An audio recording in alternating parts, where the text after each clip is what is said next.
It is time for us to do what we have been doing, and that time is every day. We'll know in a very short period of time, but it looks like it could be something that will be not good. Believe me, not good. I see issue with that. And again, hey. You're not going to be able to insult your way to the presidency. That's not going to happen. I don't know who created Pokemon Go, but I'm trying to figure out how we get them to have Pokemon go to the polls. I'm Ted Cruz, and my pronoun is kiss my ass. So when you think about it, there is great significance to the passage of time in terms of what we need to do to lay these wires, what we need to do to create these jobs.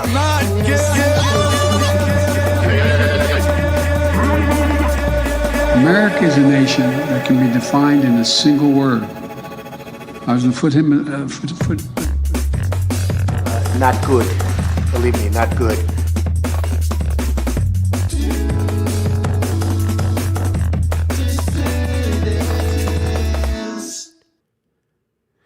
Hello, dissidents. Welcome, one and all, to a Tuesday matinee edition of the Do Dissidents podcast at a special 1 p.m. Eastern time slot. Keaton Weiss here. Russell will probably be joining us at 2 o'clock. You probably forgot when the show is. But we will see when he gets here. But hey, thanks everybody very much for being here. Got a great crowd in here. Start things off 6:35 in the YouTube chat. 2:09 over on Rumble. We are starting early today. We are moving the Tuesday streams up a little bit. In today's case, there's a dual purpose to that. But when Russ is overseas, it'll be easier to do this. Obviously, at 1 o'clock, it just buys Russ an extra hour to not have to stay up into the wee hours in the morning in Asia. We have a show today?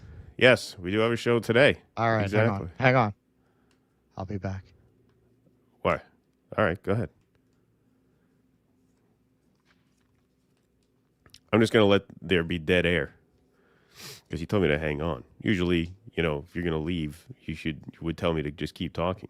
Now he's going to go back and do something else. But anyway, we are actually moving the Tuesday shows up to 1 o'clock. Great crowd in here so far, so that's all good. Also today, we do have a special post-game and Q&A talk back after the main show. So the last couple segments of the show are going to be for members only at a link that you would have received in your email. We already got about a dozen of you hanging out over in the members only room. So in a couple hours, we will close the stream and do the final two segments of today's show for members only, and then we will take your calls. So it's something that we kind of do once a month for members, and works pretty well. Gives members a chance to call in who maybe can't call in late at night on Sundays. So that works out very well. And that's what we're going to be doing after the main show today. So the last two segments plus calls will be today on the main show, or will be over on Rumble at the private link. So if you would like to sign up and get access to that, patreon.com/Do Dissidents. You can sign up for $5 a month, and the last post in there is the most recent one, which has the invite link to the members-only part of the stream today. So make sure that you sign up if you can. It helps support the show very much, and we do extra perks like this for members every once in a while. The other thing I definitely want to plug today is a fundraiser benefit event, Justice for Aspen, who is a very prominent Julian Assange activist. Our friend Misty Winston is going to be hosting a fundraiser benefit on the INN, Indie News Network, friends of ours, tomorrow night. That'll be tomorrow night at 8 p.m. Eastern. So Misty will be hosting with some co-hosts. There will be musical performance by our friend Jesse Jett.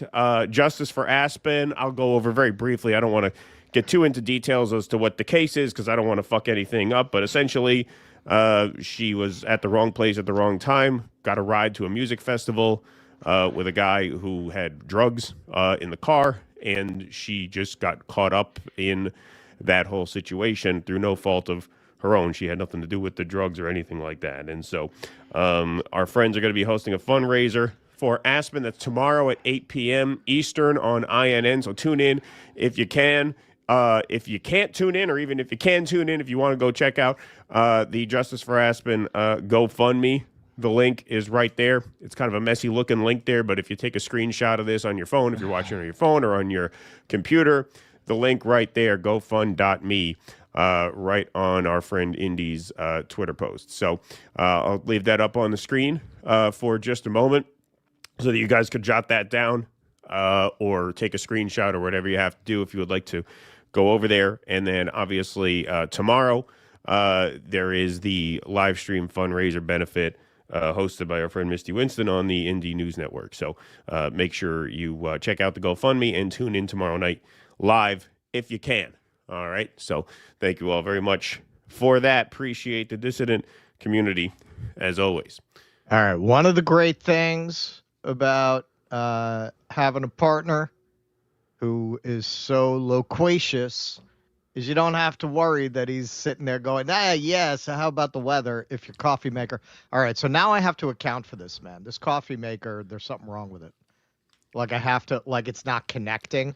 You know when it does that? Like it's not making the connection. So then I have to wait for the whole thing to pour out. Fucking pain in the ass. Yeah, it's a pain in the ass. I made tea again. You know, somebody said in the comments of the last you never video, have that problem, man. This is a coffee maker thing.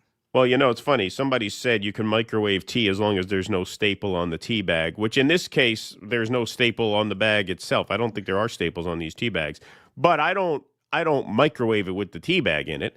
You just microwave the water, and then you dip the tea bag in the water when it's out. I don't put the tea bag in and then microwave it.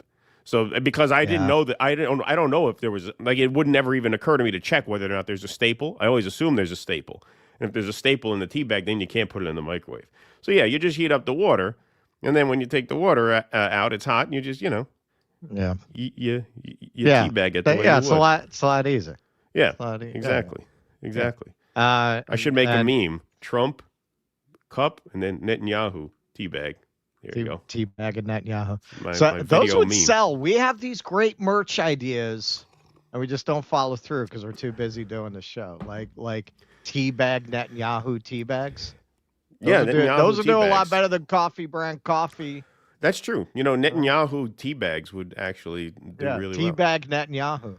Yeah, I like that. I like that. So idea. for people who are speculating, I'm not hungover. Rapaport gave me a concussion. I gotta. I'm talking to a lawyer. Yeah, we're gonna nail him for attempted murder. Yeah, exactly. No, I was up late editing this shit because it was a lot of footage to get ready for, of all days, to make this switch. Yes, it was a lot to get together. It was a lot. And I also see, this is why you got to love New York, man. Where else can you go to the Chinese embassy, get your visa, go downtown, have Michael Rapaport attack you, and be home in time for lunch? That's right. That's right. You know? All in half a day's Only work. In New York, baby. Only in New York. That's right. That's right. So, yeah, it's kind of a historic broadcast for us in a couple different ways. One, Russell had a run-in with Michael Rapaport, so it's historic in that sense. It's also, looking at the lineup of segments, it's a very woman-centered show. We're breaking the glass ceiling. We're really centering the feminine experience here in ways that we don't usually get to, because we have segments on Ms. Rachel. We have segments on AOC versus Riley Gaines. And then for the members on the post game, we have probably the funniest of all, which is the incel crash out over a smiling Mamdani voter who went viral on Twitter just for posting a picture of her smiling, saying she voted for Mamdani. That really pierced the incel alt-right sort of pseudo alpha male bubble in quite a hilarious way. So we do have a lot of segments about a women new shirt today. in the rotation. That's right. Beware gang violence in your neighborhood. Yes. There you go. All righty. I should have worn that to the rally yesterday. Yeah, that would have been fun. They would have loved that. They would have loved that one. All right. Well, why don't we get started right about now with one of the more trivial segments of the day. So Zohran Mamdani had that big rally with 13,000 people at Forest Hills Stadium. Featured speakers were, of course, Bernie Sanders and AOC. And so Riley Gaines, mediocre swimmer Riley Gaines, average failed athlete, swimmer. yes, Riley fifth place swimmer Riley Gaines says we're being destroyed from within. And then she followed this up. But, they always try to do this. Remember when Elon Musk did this same wave and elected Democrats and MSM called him Hitler for weeks? It's funny how they'll never show video of any of these, right? They'll never show it. And then they'll certainly never show the video of the deliberate and unmistakable Roman salute that Elon gave that day. The last time I used that clip, I can't remember what we were covering.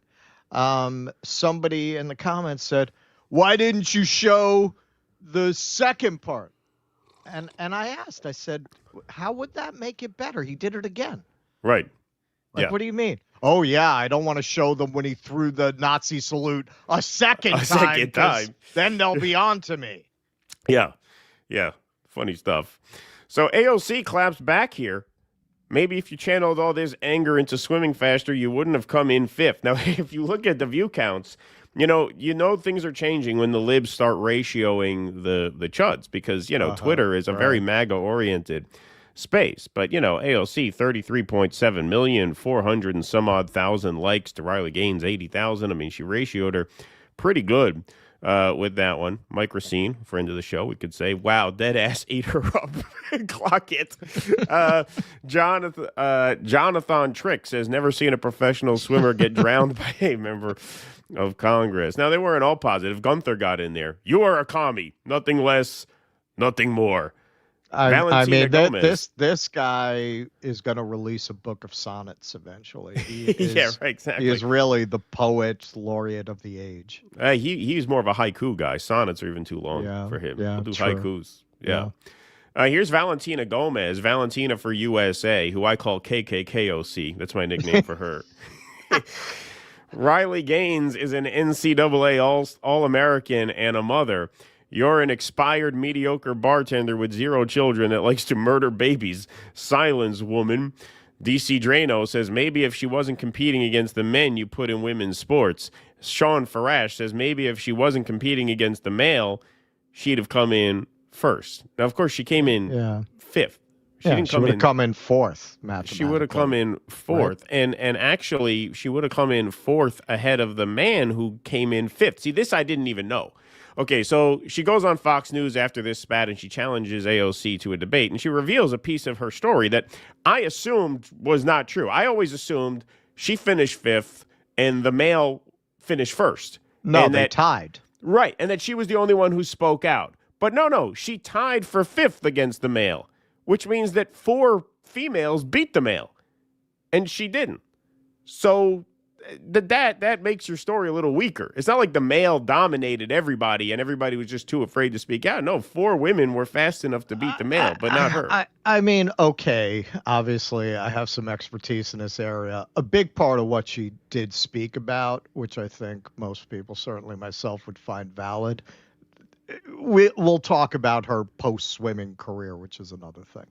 But in terms of that, yeah, she talked about having, this standard imposed on these girls that they had to change in front of a dude. And, you're coming in and telling them 2 + 2 = 5. Like, hey, no, it's not a dude. Says he's not, so he's not. And you're a bigot if you feel uncomfortable getting naked in front of this man.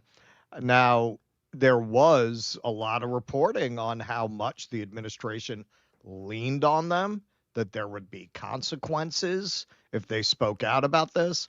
So I'm not gonna take that away from her in regards to speaking out on that. Like, I don't think it was about like, oh, this guy beat me out for my opportunity. It was the general principle, which right. She was right on. She was. I mean, that's all well and good, but she's still a loser. Like, I thought the male came in first, but that's not the case. So let's take a look. No.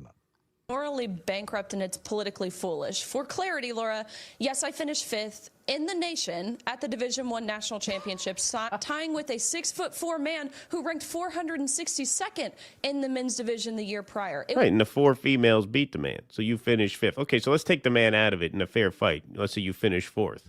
I think Jill Stein finished 4th in the presidential election last year. You know what that is? That's a loser. It's a loser right there. Was like a South Park episode, but real life. And whose side does AOC and the rest of the Democratic Party take? They take the 6'4" man who flashed his junk at women in the locker room. That's whose side they take. They cannot help themselves but be on the wrong side of every 80-20 issue, whether it's border, whether it's crime, whether it's castrating children, whether it's parental rights, whether it's men and women's sports. So here is what I will say. I want to honestly challenge AOC to a debate. She can defend socialism. I will defend capitalism. She can defend removing God. I will defend embracing a biblical worldview. She can defend child sacrifice. I will defend the sanctity of life. That's what radical, insane democratic policies and platforms that they stand for. Don't you know? I will debate the opposite. I'm challenging AOC to it here. She's going to defend child sacrifice, and I will advocate for life. You know, it's funny because, you know, they keep mentioning the 80-20 issue. You know, they stole that sort of Scott Jennings conversational piece from Scott Jennings, who kind of popularized that in the current vernacular. But it kind of seems like of late, the conservatives are staking out the 20 on all these issues, whether it's Medicaid cuts, whether it's deporting tamale saleswomen or detaining autistic children or supporting Israel, right? Kind of seems like public opinion is shifting on everything but the one that she insists on centering. And this is where you kind of do see a real cultural shift. Like a year ago, you know, Riley Gaines would have been ratioing AOC up and down X. Like they never would have had that sort of imbalance in the replies or the responses. So AOC says, and I would like to challenge this person to get a real job. Riley Gaines snaps back. A cat fight here. Got a lot of cat fights in the show today. This is comical, given it's coming from someone whose own party shut down the government and left you technically jobless. And I guess I'll take that as a no, which is to be expected when your positions are indefensible on virtually every issue. I mean, that would be great content. I hope it happens. I hope they do debate. I have a real job. I'm a mom. It's the most important and rewarding job in the world. I think if you had a baby girl like I do, you'd understand my positions a little better. Okay, well, you had your baby like 10 days ago. You had all of these positions well before you became a mom. Although not that long, because as Russell says, you kind of got sucked into this right-wing ecosystem because, you know, a bunch of libs cornered you in a room, which they shouldn't have done. Like I said, I agree with you on that, but, you know, you're fifth place. Anyway, Riley Gaines says... I mean, you tied the man for fifth. There were 4 women who, you know, were able to beat the man, but you weren't one of them. Sad. Someone help me understand freeze the rent. Okay, so this kind of foreshadows how this debate would go, because this is a thing that apparently no one really understands. Even Matt Walsh, you know, who is more of a, like, political newsman by trade who actually worked his way in, as opposed to Riley Gaines, who kind of fell ass backwards. You know, he came out and said, a rent freeze is going to cause New York City to collapse and burn. And I actually tweeted at him, you know, Bill de Blasio froze the rent 3 times, and New York City did not collapse and burn. So a rent freeze is not even like a radical proposal. And it's not a very difficult one to understand either. When I did the tour the other night, you know, our friend Steve tickled me to death, who was handling the camera. He said, you know, we should show this. In New York, it's so crazy, it's so dangerous, because you can see, I mean, you know, if you're terrified of jogging metrosexuals, it's a very scary place. But otherwise, like the idea, the picture that they paint that New York is this place of chaos, it's quite the opposite. It's a place that is a playground for the well-to-do that most people can't even afford the price of admission to. Like, you don't even see the kind of people that they're portraying in these very misleading representations, because they can't even afford to live here. They can't even live there. Exactly. So Socrates the Chad thinks he understands what freeze the rent means. He says, landlords can't raise rent with expenses and inflation. Landlords cut maintenance to break even. Apartments go to crap. Angry tenants leave. Revenue gets lower. Maintenance cut more. Apartment goes bankrupt and closes. Democrats blame greedy landlords. Okay, so none of that is actually what happens. I could tell you, as someone who lived in a rent-stabilized apartment when Bill de Blasio froze the rent, none of that happened. In fact, everyone was very, very happy in my building. Russ has lived in a rent-stabilized apartment how long? 20 years? I mean, basically my entire life. Yeah, the worst tenant there was the landlord's son, who had a mental problem. who had a mental problem, who was rubbing shit on the walls in the middle of COVID. But that's a whole other story. What's also crazy about this is New York City has the strongest tenant protections in the country, and yet it is this magnet and concentration of wealth. So how does that jive? Right. And if you're arguing that not having these strictures lowers rent, why is rent exploding all over the country? Right. New York is very unique in having policies like this. So it should be very cheap every place else, but it's not. Yes, and this affects rent-stabilized apartments. So Lauren Lee clarifies, says, sure, it's not freeze the rent, it's rent stabilization that works with landlords and the current tenants to provide a cap on how much rent can be raised every year so that we don't see the 90% increase in housing that we've seen over the last 5 years in New York City. It's more reasonable than you think. Digging for truth won't get you as many likes, but it'll help preserve your credibility. Yeah. Should have told you that a while ago. With Maha and the independent movement you like to source regularly. Yes, that is what a rent freeze is. A fairly simple concept, very effective concept, and not anything radical or different or new. Like I said, Bill de Blasio did it 3 different times, and the city did not burn down. Not at all. Now, it's radical compared to what Eric Adams would do or Michael Bloomberg would do or, Rudy Giuliani, because New York City has really historically been a Rockefeller Republican type of town, much more than a progressive type of town. But it's not that this has never been tried before. So, yeah, Riley Gaines, if you're going to debate, you got to brush up on this, right? You can't just ask, someone explain to me, freeze the rent. You also may want to brush up on Israel-Palestine. Remember this one. This was back in April. Here she is in response to the Kneecap concert where they put Fuck Israel, Free Palestine, which we can get into now because, Kneecap should sue the UK government because they had to cancel their US tour, which would have netted them millions of dollars. Which we had a ticket for. Yeah. And they had to cancel it to go and fight this bullshit case that the UK government ended up dropping. So I think they have a case against the UK government. I think they should sue. But here's Riley Gaines commenting on that, saying, you never saw, isn't it, anti-Semitism's gotten so bad when they put fuck Israel on a concert stage now, when even in Nazi Germany, they never said fuck Israel.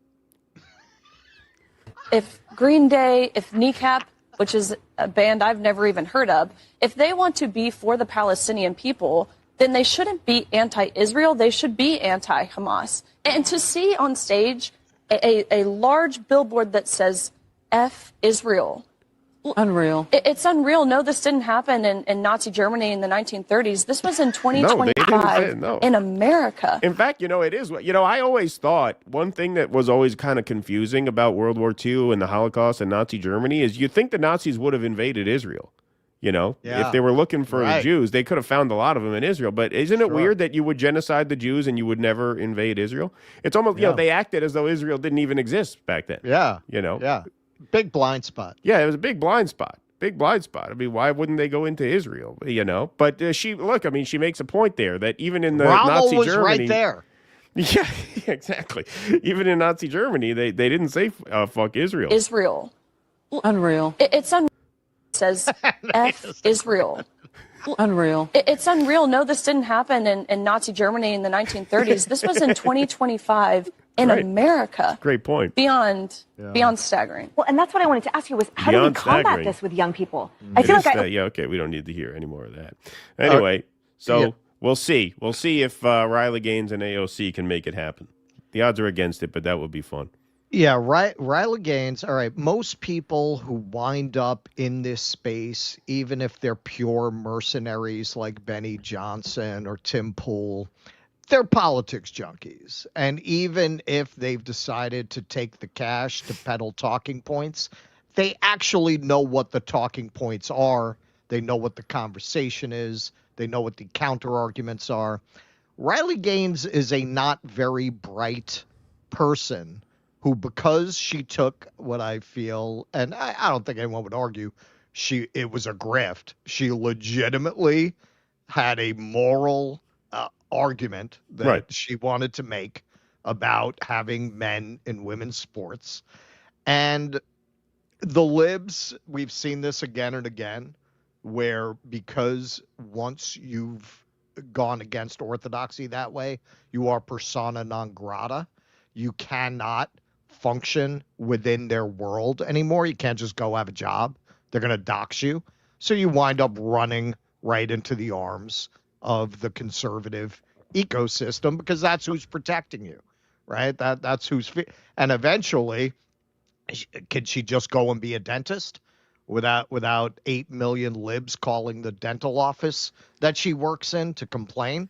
Right. No. So you wind up in that world. Being somebody who I think is quite apparent was not really into politics beyond this one issue that she was personally deeply involved in, has no idea what the fuck she's talking about. She just absorbed the talking points of that conservative ecosystem. And over time, this happens a lot with actors. If you go through that kind of training, a lot of times you'll see actors who were very original when you started training with them. And eventually they're teachers because, they mean well. They want them to make a living. They figure out how Hollywood is going to type them. And eventually they wind up being much less interesting because they've been taught to type themselves. It's kind of what happened with her. Over time, she figured out, okay, so my type is the, master race looking American corn-fed mother defending all the good values. So those are going to be her talking points. She just made herself this type. But it's completely inauthentic, and she's completely incurious about these subjects, clearly. And it's a rare case where you have somebody doing this. Say what you want about the other people on Fox. As a rule, they actually have an interest in these things, as much as you might disagree with them. This is somebody who fell ass backwards into making a living this way, and you could see the evolution of her career. She didn't start out this way. Like, I followed her and I supported her a lot when she was speaking out just on those issues. You can tell when you've got like a real right-wing person. They're not shy about expressing their views. Right. You never heard her go, oh, yeah, and it's not just the transes in the locker room. It's the Mexicans at the border. She never even touched on shit like that. And gradually you saw her more and more get into this. And then once she's making a living doing it, that's it. But she doesn't have the knowledge to have an opinion of her own. Exactly. All right, what do we got over here? We got Michael Castillo says, on my final day, I ate at Patsy's, had the linguine and red clam sauce with a glass of Pinot Grigio and their famous cannoli cake. It was absolutely delicious. Nice. I've never been to Patsy's. I never actually went to Patsy's, Michael. It says, Keaton, I ate a square pizza slice with spicy prosciutto vodka sauce. Oh, from Prince Street Pizza, Manhattan. Slice was fire. Yeah, those square slices are really good. Prince Street Pizza is amazing. I credit myself with putting them on the map somewhat because I featured them on food tours before they were a thing. They used to have tables and chairs in there. It wasn't that crowded. It was just a normal pizza joint. You can go in there and sit down and eat. Now, forget it. There's lines everywhere. Well, but it's the successor to Ray's, though. It is. But it's those square slices are better than the original Ray's, New York triangles. Yeah, those are that is a great place. Glad you could make it there, Michael. Michael says, I think Mr. Rapaport just gave me a reason to go back to New York City. What a fucking prick. Free Palestine. There you go, Michael. Thank you for that. What do we got? Eric Rousseau says, go Dodgers, 18 innings. Yeah, I watched the highlights today. And they were unending. I didn't even watch the game last night, and I didn't pay attention to anything that was going on. I mean, it ended at 3 a.m. our time, I think. And, that was amazing. 18 innings. Yeah, 18 innings. And they walked Ohtani 4 times in a row, intentional walks. I mean, that guy, he should not be allowed in baseball. They should actually denaturalize him. They should get ICE to come and take it. It's not fair. Well, they should. Fair. They come in here, they ruin our sports. Yeah. Him and Mamdani. Yeah, Mamdani. A lot of Japanese players on the Dodgers. I guess they always had a lot of Japanese players because I guess Japan.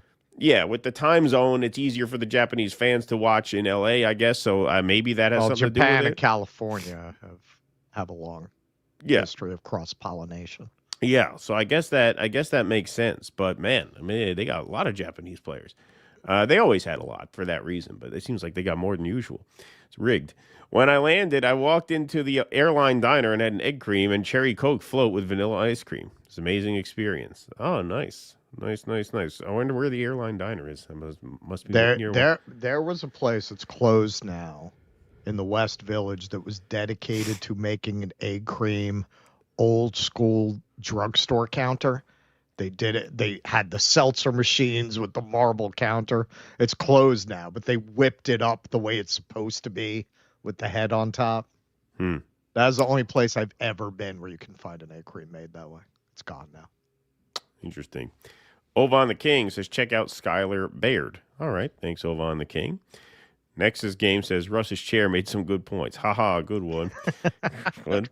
Listen, man, I'm going to have to account for this with the coffee machine now. Like, when it gets like that, you got to wedge something in there. Get the pot up higher so it makes a good joint. Yeah. You know what I mean? Like, it's not, because the way those things work, it's got to depress the it's got to depress nozzle. the little spring so that the water can filter Something happened that it's not working. Interesting. All right. Well, we'll get to the bottom of that. All right. Let's go to the NYC Gonna have Rally. to use my journalism. Yeah, exactly. Yeah. All right. Let's get to it. Okay. This wound up being more eventful than I expected. So this came across the internets. Fight for New York press conference. Join Sid Rosenberg and New Yorkers committed to saving NYC Monday, October 27th at 12. So this was right at Liberty and the West Side Highway, which is right at the southern corner of the 9/11 memorial site. I said, okay, I've got to be downtown. I had to go to the China consulate to get my visa. I said, all right, I would like to ask this guy about that interview with Cuomo. For those of you who do not know, we're going to play it a little bit in this clip. So kids, if you're thinking about getting into independent journalism, here's a helpful tip. Always get there early because it's much easier to get interviews with these people. Very often at the end, they scatter and or they're swarmed with their fans. So I was there at a time that really he was alone, like no security, nothing. So I was able to get some good stuff with Mr. Rosenberg. What do you mean when you said Zohran would cheer on another 9/11? God forbid another 9/11. Can you imagine Mamdani in the seat? And I could. He'd be cheering. It's another problem. But can you? I meant exactly what I said. I meant that this guy is friends with imams and terrorists and takes pictures with people who were, unindicted co-conspirators in the 1993 World Trade Center bombing. I said it with no remorse. I don't apologize for it. The man's a terrorist. He's a jihadist. He doesn't belong being the mayor of our city. All right, now Cuomo backed you up on that. He said that's another thing, right? I don't know if he backed me up. I'm not going to blame Andrew Cuomo. I made the comment. I think it's very cute that all the Democrats who don't want Andrew Cuomo to be mayor have found a way to blame Andrew. He has nothing to do with it. I made those comments. I stand by those comments. I understand that Hakeem Jeffries and Kathy Hochul and all these Democrats are looking for a reason to bash Cuomo. In this case, he had nothing to do with that. That was my comment. And by the way, when he said that's another problem, he's right. It is another problem. All right, but you said Mamdani was lying when he claimed Cuomo. Okay, so he didn't say it, but he was right when he said it. Lock me, you're muted. Lock me in a logic jail. Yeah, I was gonna. Yeah, right. He said he didn't say it, but yeah, he said that's another thing, and that's right. It is another thing. As for the co-conspirator, see, if I were there, this is why I it's good that I don't do these things, because I would have said, well, you're friends with George W. Bush, and he did 9/11. So don't you think that's a little hypocritical? You know what this guy looks like? I'm about to blow everybody's mind. This guy looks like a Jewish Van Jones, doesn't he? He really does. He looks like Van Jones, at least white Jewish version of Van Jones. All right, so this is the thing, man. When you're out there and you're wearing the press badge, you got to be professional or no one else is going to talk to you. Like, once you pull that shit, that's it. You're done. No, you're done. No one's going to talk to you after that. So, you have to keep it professional, as I did during the Rapaport encounter, which we will see a little bit later. All right, so let's continue here. That's right. It is another problem. All right, but you said Mamdani was lying when he claimed Cuomo said that. Yesterday, Andrew Cuomo laughed and agreed when a radio host said that I would cheer another 9/11.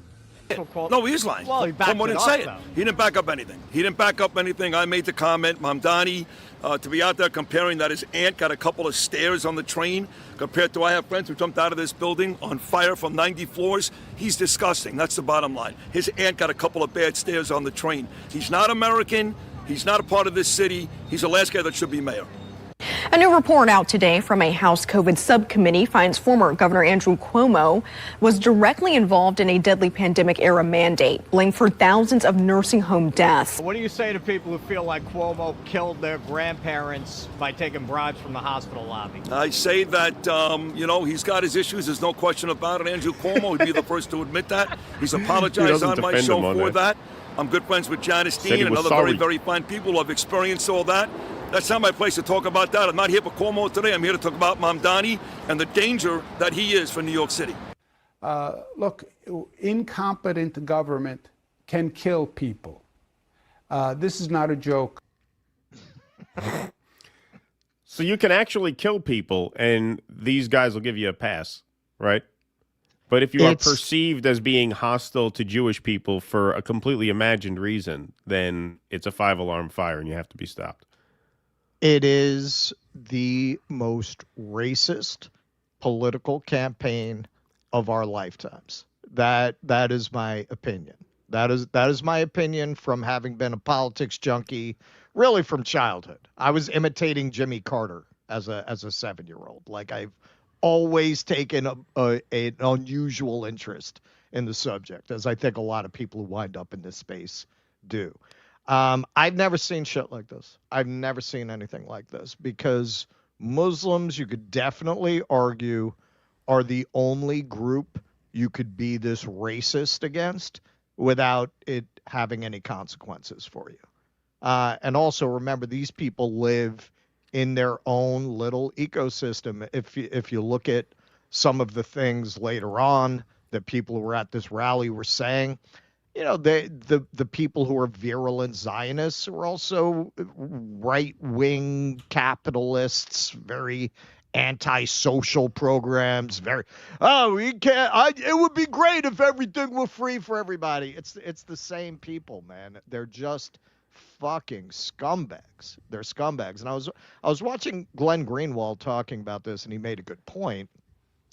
George Bush, for all his faults, did come out after 9/11 and make a big point of saying it's not about Muslims. He went to mosques. He visited mosques. Now you got Trump as president. Like, you have nobody to counter this, and that would counter it, because look, as I pointed out many times, most of these people are not even representative of right-wing MAGA people. Most of the right-wing MAGA people don't like Israel, and many of them are just straight up anti-Semitic, not anti-Zionist, just straight up anti-Semitic. They go along with it because the boss says you have to go along with it. These people are sucking up to the MAGA movement because Trump is giving that lip service to Israel. But the people that they're joining this movement with don't fucking like them. Whenever I've seen them in mixed company with MAGA broadly wants nothing to do with them. Like, they literally, you can feel them bristle at the presence of these people. But they're latching onto it because the Democratic Party base is almost entirely hostile to their apartheid genocidal state, in spite of the fact that their leadership, for the most part, will not catch up to where their base is. And this is where they see a home. So this is where they go. But it is allowing the most, especially because it's in New York, the site of 9/11. That's why, obviously, they had it at the memorial site. They can get away with it in a way there is no other racial group on earth you could do this with. No. And you're right to mention Bush there, because, Bush did come out and say, we're not at war with Arab and Muslim people, blah, blah, blah. I mean, their plan at that point was to consolidate support, cruise out 2 terms with a 90% favorability rating, and just light the whole Middle East on fire. They did not want a civil war here at home. They wanted a united front.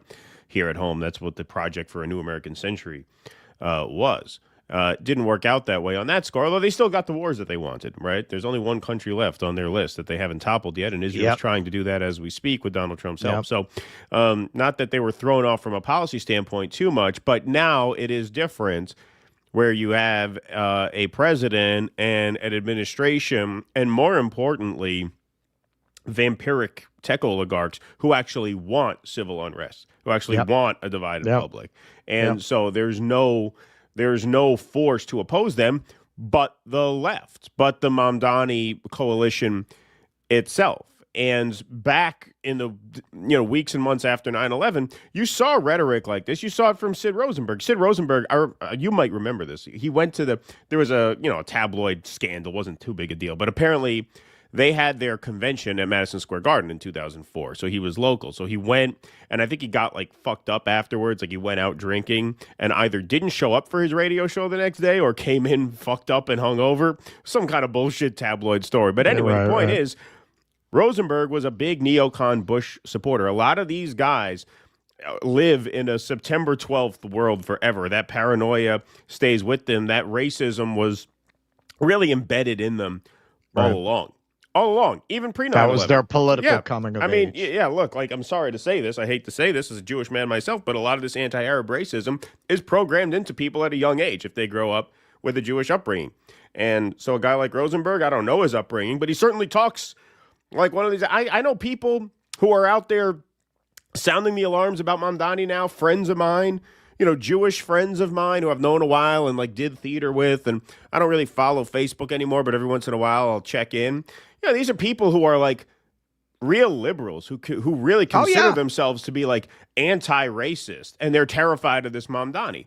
These are Jewish liberals who consider themselves actual social justice activists who don't understand just how racist they are because it's second nature to them. They've just been raised to feel that way about Arabs and Muslims. It's really shameful. It's really horrible. It's horrible to see.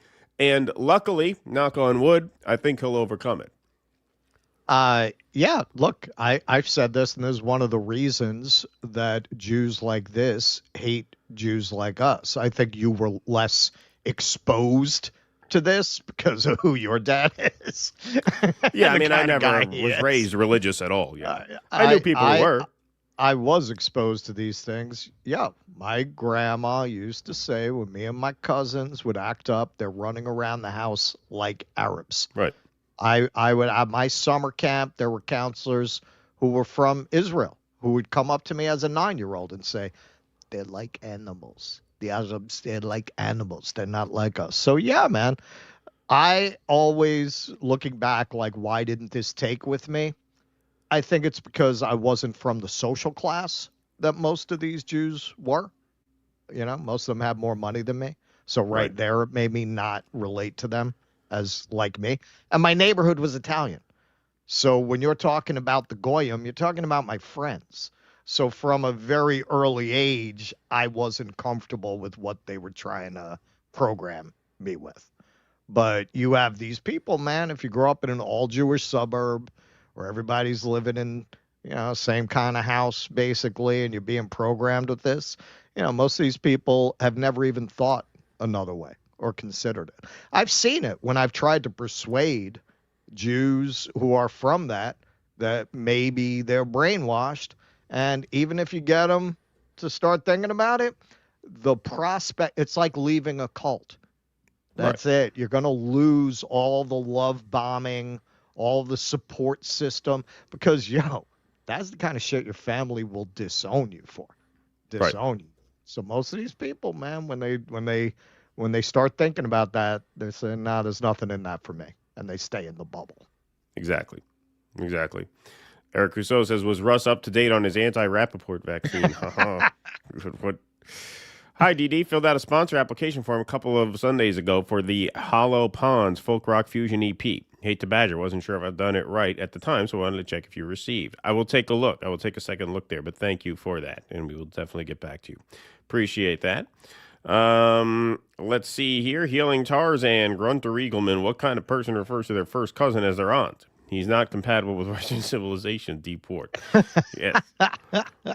Who keeps booking Lindsey Graham to these Sunday shows? Enough already with this blood-soaked. What is that word? Rishon? I don't even know that word. I don't know that one. Thank you, Abiding. Appreciate that. Love the show, guys. Do either of you enjoy video games? I recommend checking out Ghost of Yotai. It's my game of the year. Yeah, I was never a huge gamer guy. I used to play them like when I was a kid. And I would like play like baseball simulators every once in a while, but I don't. Really? You know why I never became a gamer? Because when I was a teenager, I was very prone to arcade game addiction. And I always knew with the games they have now, if I put a gaming console in my house, that would be the end of my life. That would be like picking up the heroin needle, man. That would be, I would spiral into a hole very quickly. He'd be one of those anti-Mamdani incels now. That's it. That's it. I'd be like those Japanese kids. Right. Yeah. If you have that kind of personality, it could definitely be dangerous. Jim Taleb, thanks for the super sticker. Appreciate that. All right, let's move right on along here. Now we got the Rapaport. The showdown of the day. Yeah. I'm not Rapaport, but he is. He is. And wow, what a dick. So I didn't even know he was going to be there. I went really to ask Sid Rosenberg those questions and to see what kind of a freak show it would be of people who would show up to something like this on a Monday at 12 o'clock. And on that score, I was not disappointed.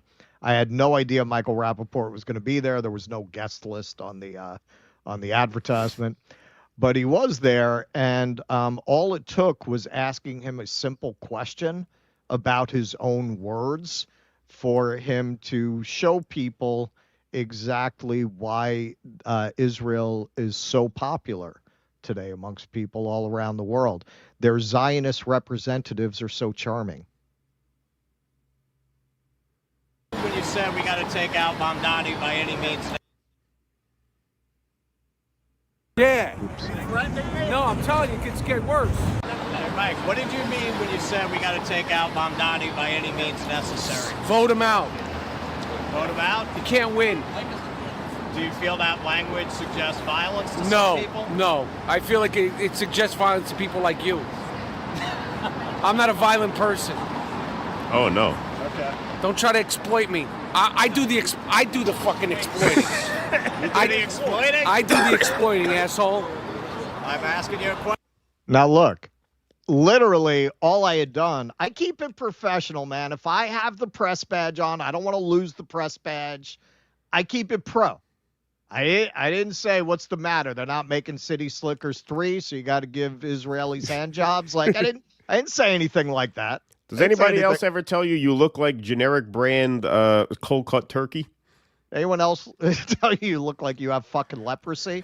Like I asked him a question. It was a legitimate question of a clip. It's not a clip from 3 years ago. It's a clip from 3 days ago that I'm asking him about. Like, yeah, obviously it's a pointed question, but it's not an out of line question to ask, and immediately loses his shit. You do the exploiting? I do the exploiting, asshole. I'm asking you a question about something. I do the exploiting. I do the exploiting, little guy. You see that? Okay. I got the big following. You got nothing. Right. I do the exploiting. We'll see about that. Who are you exploiting? I'm exploiting you. You're exploiting me. I exploit you. So? I do the exploiting. So how do you feel about the videos that come up on TikTok and X? About what? Hamas shooting people in public? I think that the Palestinian children. I think the videos. I think the videos that come up on social media of Hamas killing civilians is disgusting.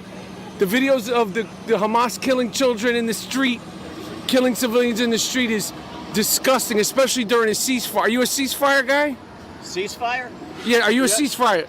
Do I support the ceasefire? Are you a ceasefire guy? Yes, are you? Yeah, of course. Okay. Of course. But I don't hear you happy about it. Well, of course, everyone's happy about it. Are you? If Are you Israel would Jewish? honor it. Are you Jewish? I am Jewish. Okay, now listen in the background, and you'll see the more in the final segment of the zoo of people who showed up for this fucking thing. They go, "Oh my God!" Oh my God! When I said if Israel would observe it, oh my God! Yeah, here, roll it back a few seconds because you could hear it now. Well, of course, everyone's happy about it. Are you? If Are you Israel would Jewish? honor it, Are you Jewish? I am Jewish. How do you practice your Judaism? What do you mean? You don't know what I mean? Well, how do you practice? How do you practice your? I'm asking the questions. No, I'm See, I asking. jerk No, off I'm to asking the pornography. questions. So what about the evidence that Israeli snipers have been shooting children? No, they are not. Don't even talk. You got enough content. Jesus. This is where he ran. And of course, this is the first time in my ongoing effort to solve the sound issues, I put a shotgun mic on the phone. So he had something to grab. I grabbed him. Yeah, I grabbed him. You're going to actually trust them what they You got enough content. Go on. Before it gets worse. Before it gets worse? Yeah. No, I'm telling you, it gets worse. How are you? I love what you're doing. Good to see you. So that's what I'm doing. Hey, what? Yeah, so he's just at the side there, and he kicks out at the tripod there while I'm filming him. That's what I'm Hey, what? You kicking my tripod? Michael Rapaport is a violent guy, man. He's attacked me today. He's making violent threats against Mamdani. Do you think your behavior online is spreading anti-Semitism, Michael? Do you think you're causing anti-Semitism? Came here peacefully. Everybody came here.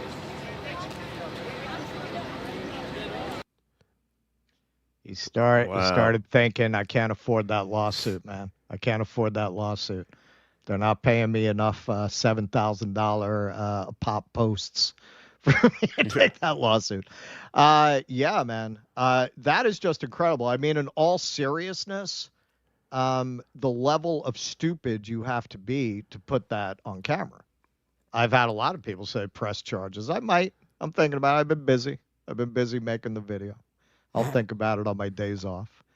But this is exactly why we say people like Michael Rapaport are like anti-Semitism weapons of mass destruction. A guy like this, Shmuley, these people, they are living embodiments of every negative stereotype people have about Jews. Like, you want to represent Israel. You want to convert people to Zionism, right? You want people to support it. How on earth do you think this conduct is helpful to that cause? Just on a mercenary level, just on a propagandistic level, why would you behave like this on a camera if you want to convince people that Israelis are peaceful, they're decent, that the Zionists are the good guys? Why would you act like that with a reporter? Well, he even says, I'm not a violent guy. And then 30 seconds later, he's grabbing a microphone, kicking literally the tripod. Like 30 seconds later, he's attacking. Yeah, that is something. Wow, what an interaction. And just so everybody knows, because these will be clipped separately, but this here, when we say poorly attended rally, I mean, yeah, we were trolling a little bit, but it was accurate. So this crowd here, this is the rally, right? This is not like the gathering point to walk to the rally. Like, this is it. Like, the people who are standing around, that is the rally crowd. That is it. It was literally about 30 people. Yeah. It's about 30 people. Wow. For Sid Rosenberg and Michael Rapaport, they drew 30 people.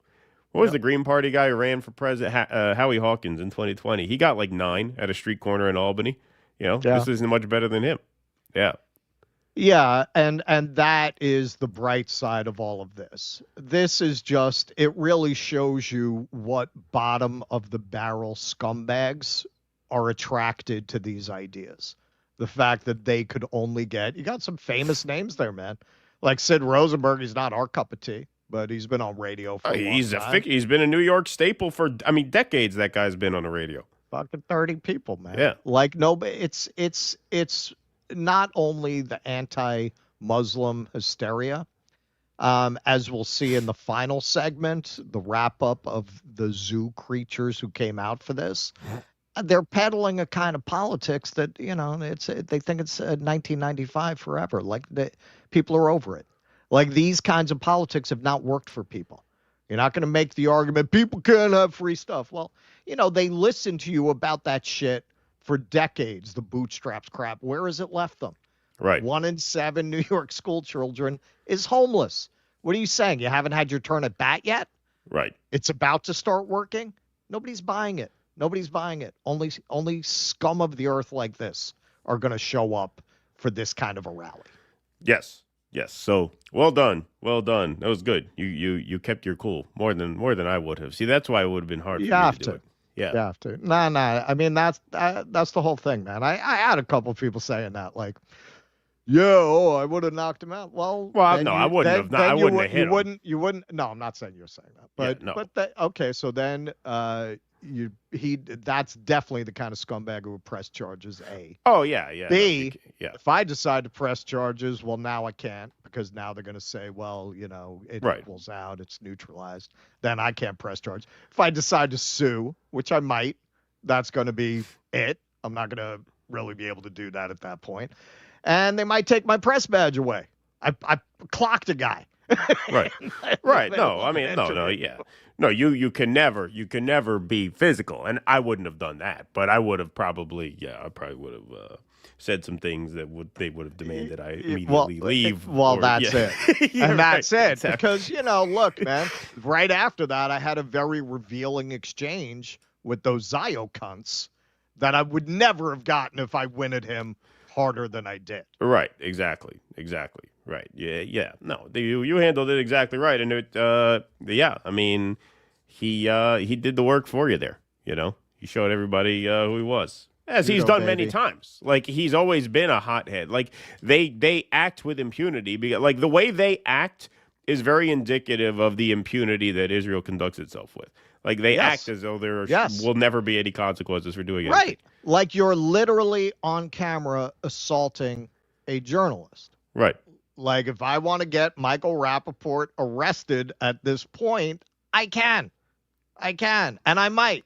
I've been busy. I haven't had time. I'm going to have to go probably to the local precinct down there. And then after that, I'd be talking to a lawyer.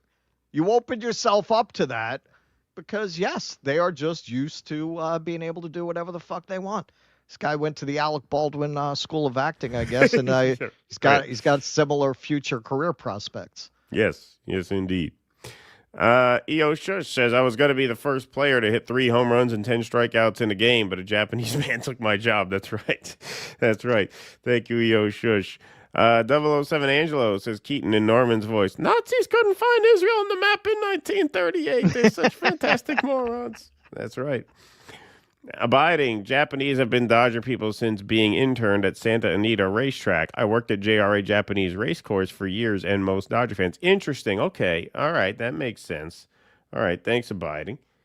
Appreciate that. And let me make something clear.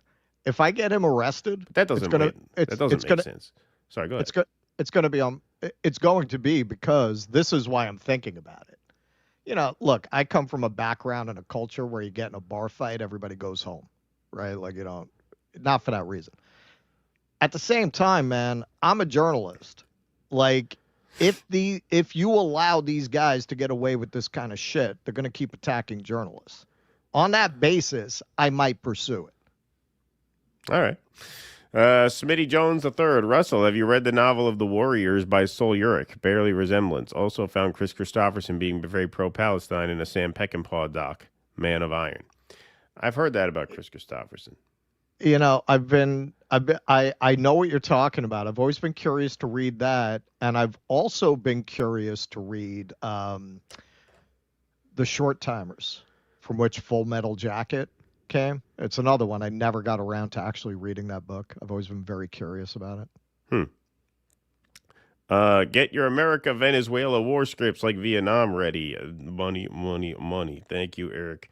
Like supposedly the guy who wrote it was really like a post-traumatic stress Vietnam vet. Like Kubrick met with him, and this guy was like really just creeped Kubrick out because he was so fucking mentally fucked up. from that experience. Like he was like the real thing. Anthony Ringette says, I'm not a trained bodyguard, Russ, but if you ever want someone in New York to watch your back, give a shout. There you go. Thanks for the offer there. Michael Castillo says, the Airline Diner is a diner from Goodfellas. I walked from LaGuardia to my hotel room by the Queensbridge houses where rapper Nas and Ron Artest came from. All right. Thanks, Michael. It's official. Establishment Democrats are Dixiecrats. Thank you, George Grunnell. Appreciate that. Brad Gilbert says, but Muslims hate us for our freedom, not our Jews. Thank you, Brad Gilbert. Let me know if you need protection, says Virtuoso. 10% kickback from your AdSense revenue and super chats. Rates will apply. Sorry, man. Inflation. Yeah, Virtuoso. Don't you work? You work security, right? So there you go. Yeah, there you go. He's an experienced professional. Pro. Eisenberg's by the Flatiron has egg creams. Yeah, but they're out, right? Didn't they go out of business? Didn't they close? Didn't Eisenberg's close? They closed, right? I thought they did. Yeah. I mean, they have egg creams like diners have egg creams. This place, Hamilton's, had egg creams from the 40s. Right. Yeah, those are the old school egg creams. All right. Let's see. What do we got over here? We got John Freese. Since Western imperialism is based on dogmatic Christianity and dogmatic science, Islam is anathema to both. Brad Gilbert says, so Mike practices with a ball cap, not a kippah. Yeah, that's right. That's how he practices. That's how he practices Jewish. That's such a bizarre question. You're Jewish. How do you practice? Well, because lately he's been into the whole Cenobite leather gear. He's been wearing the tefillin and putting out videos with the fucking box on his head. That's right. Yeah, he has been doing that, right? Yeah. All right. We will move right on along. All right. So this is my roundup of the collection of weirdos, freaks, crackpots, self-proclaimed Democratic centrists that showed up at this thing. So here's a selective sample of the 30 some odd people that turned out for this. We are uniting against Mamdani for Andrew Cuomo. For Safe New York.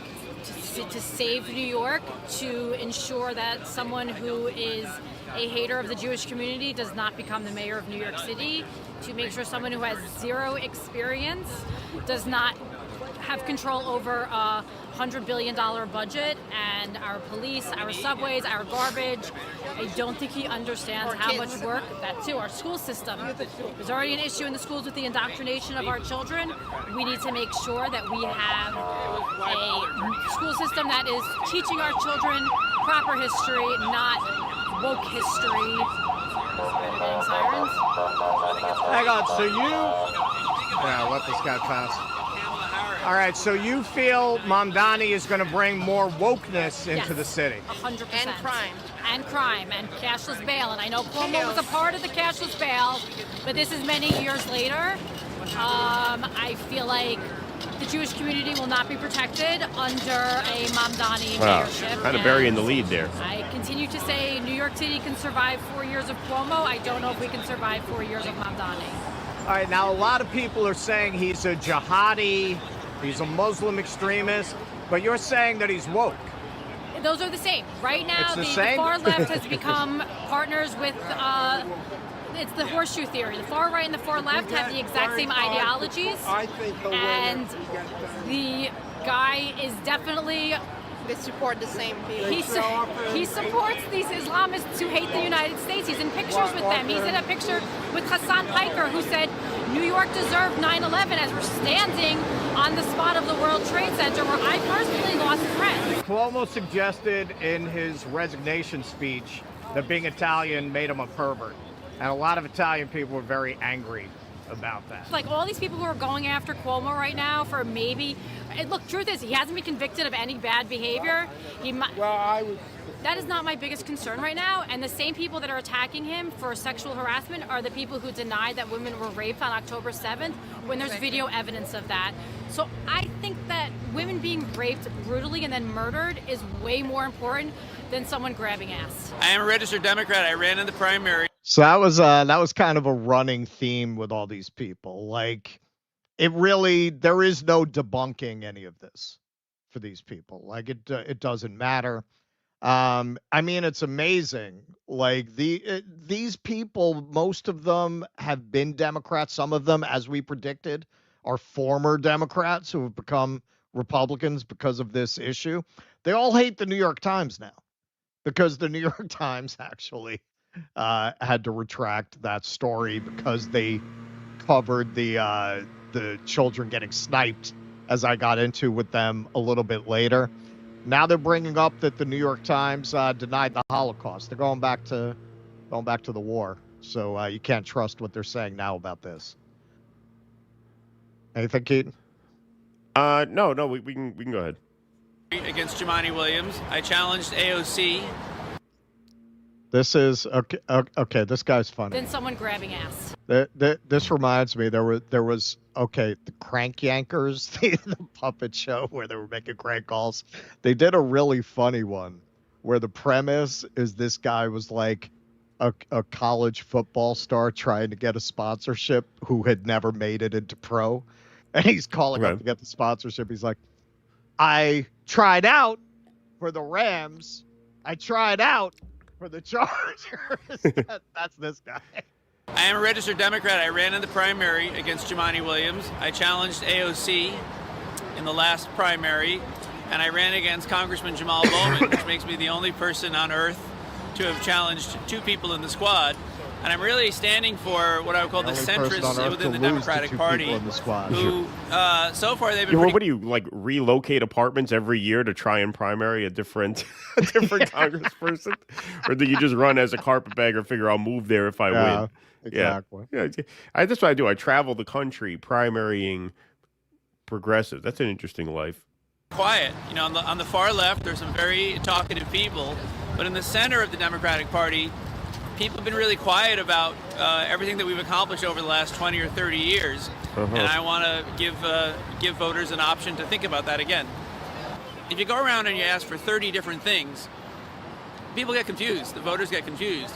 We need to simplify it around progressivism version 2.0, which is like Tony Blair had that. He was called the New Labour in the UK. Which is 1.0. Where what are the 2 or 3 things that would really move the needle, whether it's for affordability, whether it's for equal rights, whether it's for housing, whatever it is. But you have to acknowledge that has to be appealing to the centrists and to the Republicans to get the votes to pass legislation. But don't you think the reason that Mamdani is in the position that he's in, the reason that you've got this kind of rising progressive wave that really started with the Sanders campaign and now it's really starting to build momentum, that was an early indicator, is because the kind of politics you're describing has failed. It's failed for people. Like, yeah, I mean, it all sounds very nice, but this is just if you took a map of the United States, triangulation. Hold on. Most people don't feel like neoliberal Clintonian triangulation has worked for them. That's why these candidates are doing well. If people were fat and happy, they would not be electing Mamdani. No way. When you refer to these candidates, again, I go back to the first premise, which is I don't think 51%, 55% of the general electorate in New York City believe we should have socialism. And we'll see what the results are in 10 days. But if you took a map of the United States and you looked at how many counties in the United States voted higher for Democrats in 2024 than in 2020? The answer is 0. Right. There isn't a single. Right. So because Trump is a fake populist. He ran on economic reforms that he never intended to deliver. You and I are going to disagree on this, which is I think that what's happening is progressivism version 1.0 is failing. And I think it's failing. You see that with the 74 million votes that President Trump got. You would consider the Democrats who are running the Democratic Party now progressive? I would think that the Democratic Party's got 2 parts to it, which is let's call it the centrist, boring old people. Now, by the way, we built the Democratic Party. As it exists today. We built the Democratic Party. We accomplished equal rights for women. See all these women going to work? That's because what we did. We endowed the radicals with this great, fantastic party. And what they've done in 6 years is they've run it straight into the ground. So I don't think they have that much to be proud of. I think that they've lost us the presidency. They've lost us the Senate. They've lost us the House of Representatives. They might lose the governorship of New Jersey. So you're saying the progressives have been in charge of the Democratic Party? I think the progressives have had too much influence, and the centrists haven't spoken up enough and said, listen, let's work together to take some of these ideas are good. The idea that people need help is good, but let's give it to them together. It's just a tug of war within the party, and you have the same thing in the Republican Party between MAGA and the centrist Republicans, but they're handling it better than we're handling. Happening there, if you ask that kind of a question, think that there's children. You have to. Okay, so this is right after the Rapaport thing happened. So they're very upset about me asking the question about sniping the children. Well, there have been Jewish doctors who have testified to that. Oh my God, you found a Jewish doctor, Mazal Tov. Next. Do you think they're lying? Yes. I've never heard it said that. I've never heard it said that way. I think she's a poser. Well, the New York Times denied the Holocaust. So, excuse me, the New York Times denied the Holocaust. I'm not really going to trust the New York Times on anything having to do with Jews. How do you know those X-rays? They denied the Holocaust. They never reported it, period. 6 million Jews are dead. Do you think a person can criticize Israel without being anti-Semitic? You said you could before, didn't you? Yes, you can. I said you can criticize the government, but when you lie and use words that you don't understand, like apartheid and genocide, no. You have to know the real history and the truth.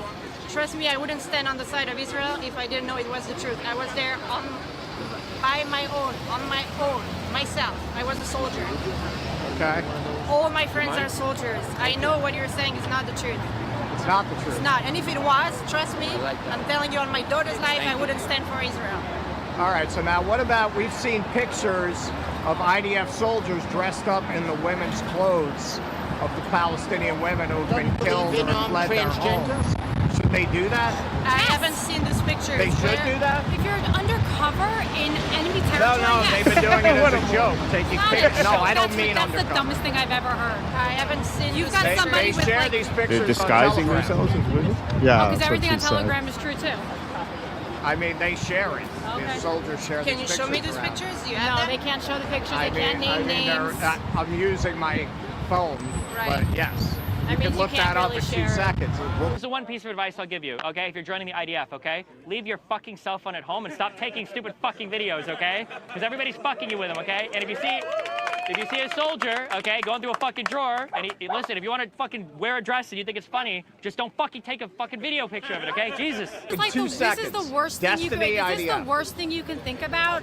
Hamas raped women, and you're talking about soldiers dressing up. Who fucking cares? Like seriously, like think of more important things in this world. Ladies and gentlemen, thank you for coming out here. Okay, so I persuaded her that it's true, and then she fell back to it's not important. Right. War crimes are not important. You're going on and on and on and on and on about sexual depravity, and here your own team is committing sexual depravity, and you say, it's no big deal. Right. It's no big deal. There's more important things to worry about in the world. So now this is the actual press conference, which for a press conference, did any press actually show up? Were you the only one filming?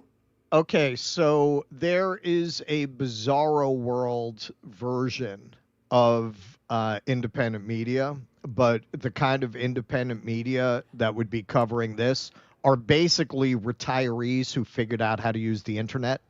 Right. You know, it's like 70-year-olds who showed up to enough shit like this to get a press badge. Right. And they put it up online for their 24 subscribers.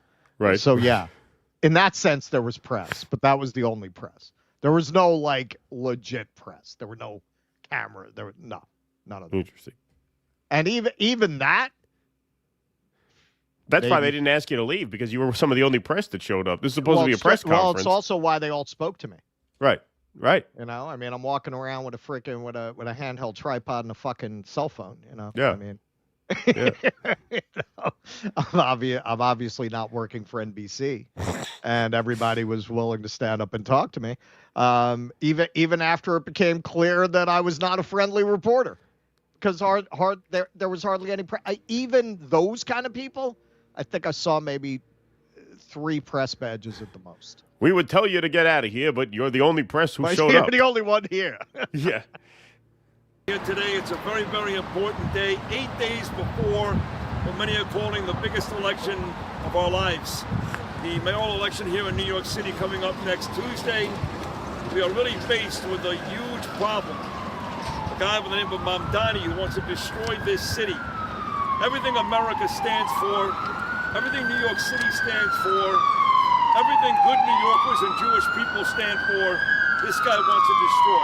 Electing someone like Zohran Mamdani is dangerous. It's not just dangerous to New York City, it's dangerous to New York State, and it's dangerous to the United States of America. Absolutely. And I will tell you this. After Tuesday, we must also hold accountable those at the ballot box who have supported and endorsed Zohran Mamdani. Man, so rich in his faith. That's the crowd. No prostitution. I don't know if That's the the whole way crowd. your religion works. Something tells me it probably doesn't. So with that said, Mr. Maserati, take over. Thank you very much, Sid. Good afternoon to everyone. All right. That's worth taking another look at.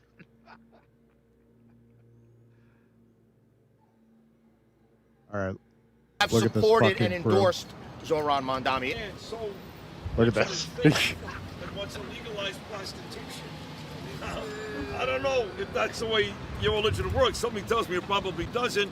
So with that said, Mr. Maserati. I mean, if you need some reassurance in these hard times, look at that crew.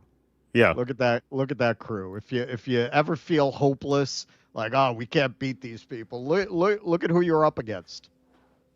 Take over. Thank you very much, Sid. Good afternoon to everyone. My name is Hiram Monstrat. I am a Democrat from the borough of Queens. I am a district leader in East Elmhurst and Corona, former senator, former council member. I'm here today with Mohammed Rashid, who is one of the most active Muslim leaders in Queens County. And he's here today standing with us because he understands that Mr. Mamdani is a clear and present danger to our city. And that is the beautiful thing that's happening here. We have Democrats, Republicans, Independents, Jews, Muslims, Latinos, LGBTQ, everyone's here. I don't know where the fuck they're getting that from, man. I mean, hey, I don't want to stereotype, but nobody was reading to me that way in that crowd. With one message, stop Mamdani, right? Stop Mamdani. From Rahim. It is my holy duty, being a Muslim, to stop a man who is a fake Muslim, who is an imposter, who is a failure and a fraud. My name is Muhammad Rashid. I'm a Muslim. He is not Muslim. A Muslim cannot promote prostitution and cannot tell your daughter to become prostitute. It is against any religion. And I mean, it's just, and this is a point they kept hitting. They kept hitting that Mamdani wants to legalize prostitution. He wants to stop prosecuting the women, which I think there are a lot of conservatives who agree with that, who see the women as victims and feel you should prosecute the pimps and the johns rather than the women. But they turn this into, yes, he wants your daughter to be a prostitute. He wants that to be an associate's degree. An associate's degree in courtesanship. together with the religion of Islam, a Muslim cannot become socialist. Socialists believe in atheist. Muslims believe in exploiting poor, in feeding on blood of worker. This is what Islam is. Socialist does not believe in God. He is a socialist, he is a fake socialist. He is a communist, he is a fake communist. He wants to turn our country into a civil war. He wants to make it Gaza too. He wants to put a seed of hatred between Muslims, between Jewish. We are the book of books. Remember the great leader of the Democratic Party, John F. Kennedy, what he said. Remember today, ask not what your country can do for you. Ask what you can do for your country. Wow. What a All right, speech. so it's not this collection of fucking freaks, crackpots, and weirdos standing 2 feet from you who are causing division and strife between Jews and Muslims. It's Mamdani who's causing division between Jews and Muslims. So why are the majority of Jews voting for him then, if they feel this kind of hostility from Mamdani? Who is this guy? Is it? He's some imam. I don't remember the name now. Took a couple bucks. Yeah, he's the took a concessions couple manager bucks, at the exactly. Statue Cruise Line, who they said, "Hey, we'll Venmo you $50 if you come up here and be the Muslim against Mamdani." Hey, take a break. You're not selling any tickets anyway. Yeah. America, listen to me. New York, listen to me. Go and don't vote for Mamdani. He's an imposter. He's a liar and a fraud. Ask him to debate with me. I will debate with him. That would be great. I'd love to see that. Mamdani is a person that hates Jews. He would not denounce, globalize the Antifada. I've called him out numerous times, including at Brooklyn College. He will not. He's a fraud. He's a phony. Like the Imam said, what religion supports prostitution? I don't think there is one in the world. I believe it's too late, but we're giving it our best chance. And I will just close by saying this. If New York City goes to communism, it's not only New York that's in jeopardy, but as goes New York City, goes the United States of America. And I love this country. I love Donald Trump. I'm a Republican, I'm a conservative, and I'm an Andrew Cuomo voter. Right. And I hate Mamdani because I stand with Israel. This campaign right now, I'm telling you. Okay. I wish to God I had known who this guy was, because I absolutely would have interviewed him. You know, this is a problem with, you know, covering as much ground as we do. We mostly do national and international politics. There are people who have this expertise of who all these local politicians are. Right. So this fruitcake, I am not one of them. This fruitcake, Dov Hikind, he represented Borough Park for 35 years. Somebody quote tweeted an urgent election update he put out. And this is pretty, this person, I probably saw her at this rally. Cuomo murdered my husband and I am voting for him. That's how bad things are in New York. Oh yeah, no, it's chaos. It's chaos. It's the sirens on every corner. It's the city's burning. It's burning. It's 1978 all over again. So who is this guy? All right. In 1997, Hikind was indicted by the U.S. attorney for allegedly receiving $40,000 in funding from the Council of Jewish Organizations of Borough Park in exchange for hundreds of thousands of dollars in state grant money. Hikind was acquitted while his co-defendant, an official of the organization, Rabbi whatever the fuck, was found guilty. In 2013, Hikind was alleged to have routinely failed to disclose payments he received from Maimonides Hospital for advertising on his syndicated show. The payments were subsequently investigated by Governor Andrew Cuomo's aborted Moreland Commission. Hikind was accused of arranging jobs in government for friends and family members. In response, he told New York Daily News that, quote, I help strangers, and I certainly don't discriminate against members of my family. That is that's some Al Capone answer right there. I love that. That's like old school mob answer. Yeah. Yeah, I help strangers. I don't discriminate against family members when I'm helping. Blackface. Hikind wore blackface and afro wig and sunglasses during the 2013 Purim celebration, dressing up as what he said was a basketball player. He initially defended his costume decision, pointing to the anything goes tradition of Purim. You know, I was raised with Purim, man. I never saw anybody do an Al Jolson costume. I never saw that. He eventually apologized, saying he didn't mean to offend anybody. All right, so these are the kinds of people who are coming out at a rally like this. Now, how did he represent Borough Park for 35 years? Well, this is the guy who succeeded him. So you do the math. Borough Park is that kind of an area. But it's amazing because these guys are talking about good governance, right? They're talking about proper. They're talking about racism. This guy went to a costume party well past the time that you could say, oh, it was the times. Dressed up in blackface with an afro wig, and he's talking about horrible racism against Jewish people, which is typically with these people the only kind that they care about. So here's an example of the brilliant political insight that kept him in office for that long. Is a horse race. That's right. I am telling you, these are the words. It's a horse race.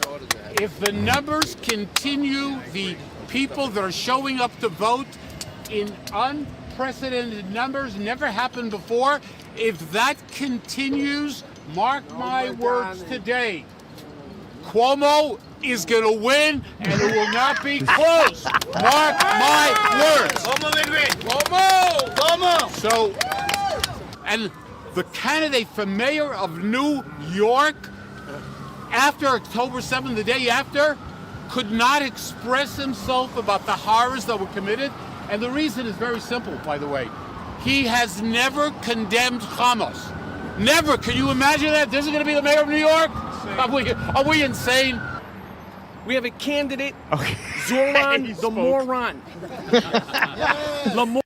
Yeah. Michael Rapaport should be talking about other people being morons. Being the moron, yeah. Moron named Zohran who will not even bring himself to condemn the phrase globalize the intifada. You should have snatched the Let paper. me make this very clear because it matters. This is for my microphone. Globalize the intifada is not just calling for violence against Jews. It's calling for the violence against anybody who doesn't submit to radical jihadist ideology. That means Christians. That means Muslims who don't agree. That means the LGBTQ. That means women. That means artists, like myself, journalists, comedians, free thinkers. Anybody that believes in freedom. It's anti-human. Yes. It's anti-democracy. It's anti-New York City, and it's certainly anti-American.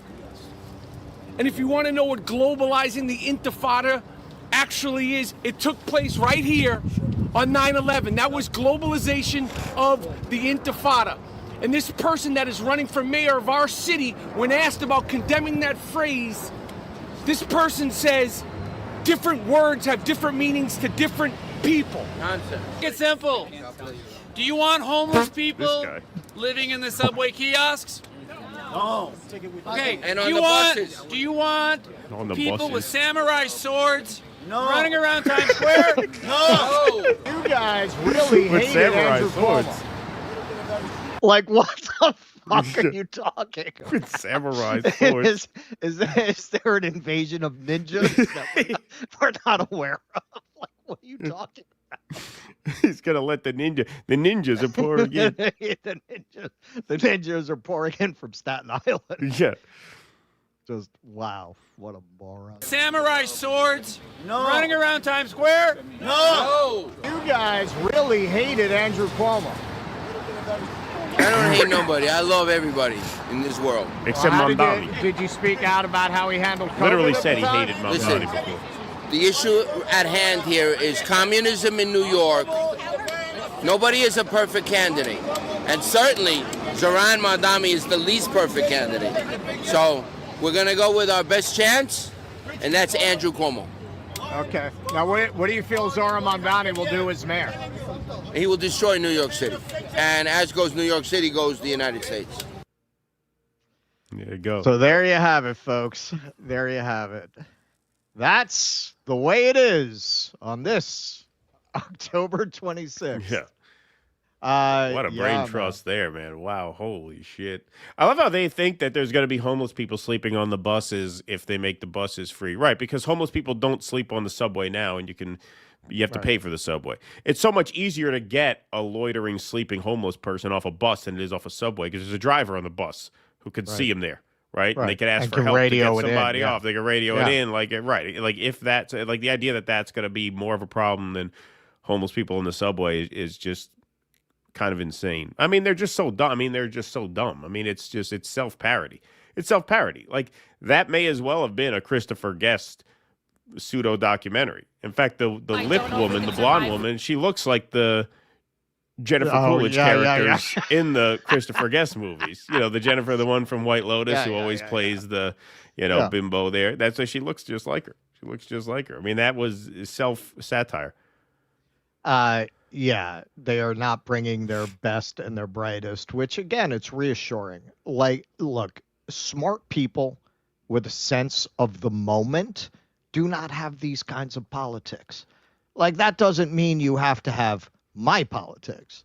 But this is just moronic. This is just absolutely moronic. You're going to stand up there. You're going to continue to make debunked claims about Israel. You're going to claim that you believe that people can criticize Israel without being anti-Semitic, but you label any of that criticism as anti-Semitic. Right. So yes, it's purely in theory, but in practice, no. You clearly don't believe that. And then when you dig into the backgrounds of all these people, there's just a wealth. As soon as you start to do research on them, you find criminality, you find failure, you find having been driven out of office or driven out of their careers or fucked up their radio gig. Like, they're all crackpots and weirdos. That's why I keep saying those are the kinds of people who are attracted to fascism, because those are the people who will have them. Right. They will not be had in a place where they expect a better class of people than that. But these Nazis will take anybody. Yeah, absolutely. It's just so funny. I mean, because they had almost nobody there and no press there. And so, you have this altercation with Rapaport, and then, a few minutes later, you're standing right there while he's giving his speech. He doesn't tell you get out of here. Like, he just lets you stay there because, hey, what are we going to do? Like, that is also because I kept it professional. Like I said, if I had been screaming back and forth, I mean, they really couldn't get me out of there anyway. Right. I definitely wouldn't have been able to keep interviewing people. Yeah. Because I kept it pro. So, like, what are you going to do? I mean, that's why you don't start heckling them. Like, no, you can't. You can't pull the Vega thing if you're wearing the press badge. Right. You can if you go down there without it, but then you're not going to get those interviews, and nobody's going to want to talk to you. Exactly. You should have asked the guy there for clarification on the samurai sword comment. Just like, hey, I'm doing a write-up here. Can I get clarification about people waving samurai swords around New York City if Mamdani wins? No, you know what? That's hilarious. I didn't even fully process that at the time until I went back and watched the footage. What did he say? That's so funny. Samurai swords. That's amazing. All right. Well, round of applause for Russ. That was well done. Kind of an impromptu journalism escapade yesterday. So that's great. So, hey, folks, we got one more segment that we're going to do here on the public feed, but then the show will continue after this segment for our members. It is post-game day. That's right. So if you would like to join us for the rest of the show, plus the talk back, go to dudissidents.com/Patreon/Substack or /locals. Perks are the same across all platforms. You get post-game live streams like we're doing today. We're doing Film Club on Thursday nights. Fan of the Paradise, Film Club night for Halloween. Fuck yeah. We're also doing Q&As every Sunday night, which you have regular call-in access to. You also get ad-free replays of every live stream, which get sent to you the day after they air in public. So if you don't want to watch it back with the ad reruns and the ad interruptions, we send you an ad-free version of every live stream the day after it airs in public, emailed directly to you so you can watch the replay back ad-free. So it starts at $5 a month. It helps tremendously keep our operation afloat. And like I said, we are going over to our patron-only VIP room after this next segment. We already got 36 of you hanging out over there. You got your own chat and everything. Freddie X even gave us a Rumble rant over there. He said, here's for a pack of name-brand cold-cut turkey, Keaton. I'd also cover the cost of my pants you split with that generic quip. Thank you. Thank you very much. We got to put the samurai sword thing on the soundboard. Yeah. That would be good for when we cover the Rose race. Yeah, right. Exactly. Yeah. Yeah.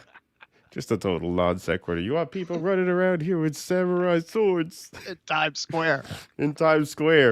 Yeah. That's fucking funny.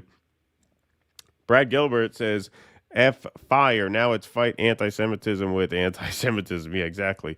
Thank you, Brad Gilbert. Appreciate that. Papalosov 1970 says, if Rapaport came to Glasgow, he'd get a kicking. Let's see here. Vicky Blair says, you should sue him, Russ. He already has a record and pled guilty to aggravated harassment against Lily Taylor. Nice work, though. Excellent. Yeah. Oh, yes, really? yes, he did. And a lot of people say he has the herp, too. Yeah. Could have got, yeah, exactly. I'm lucky he only grabbed the mic. That's right. Yeah, that's right. I thought 9/10 now trumps 9/11. That's right, Eric Cousseau.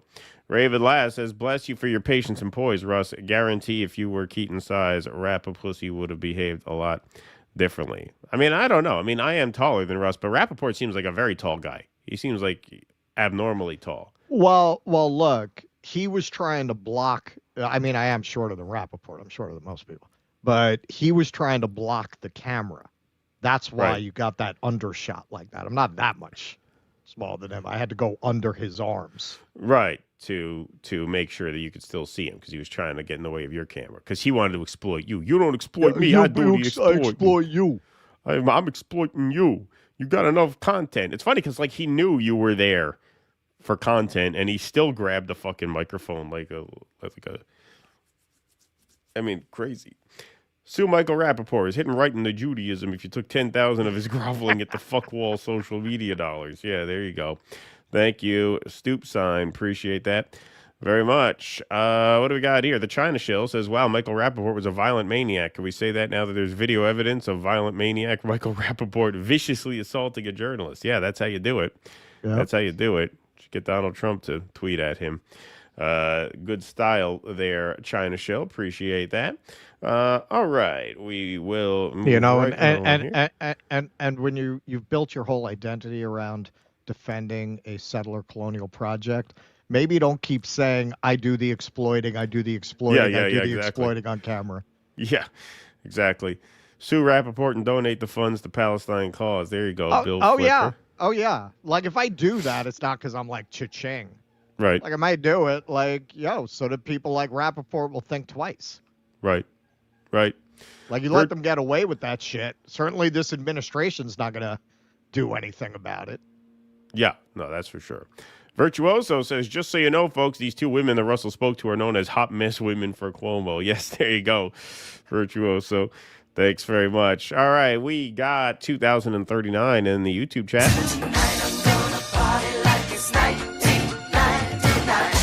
And 842 likes.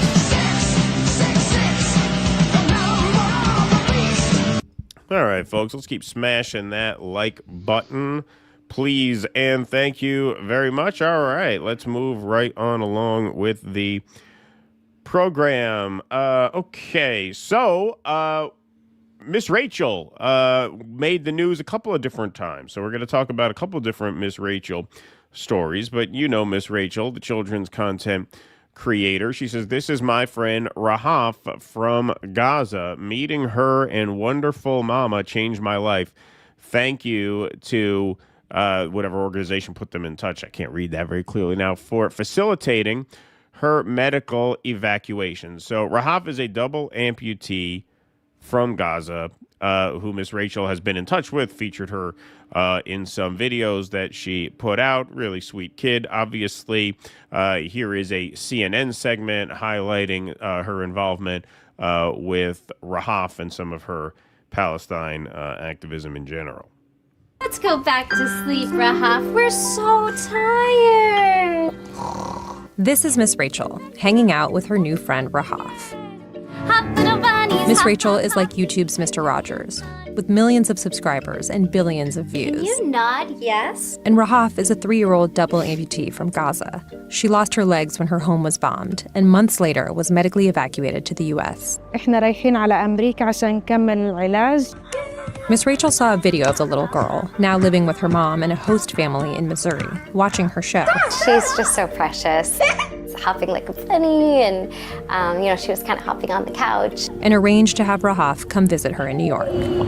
Rahaf is part of a new group of fans Miss Rachel discovered last year, refugees of the war in Gaza. I was tagged in a video of a toddler and a brother and a sister watching in a tent, and I saw the toddler swaying and the little girl smile, and I was just so touched that I could bring a little bit of joy to them during unimaginable circumstances.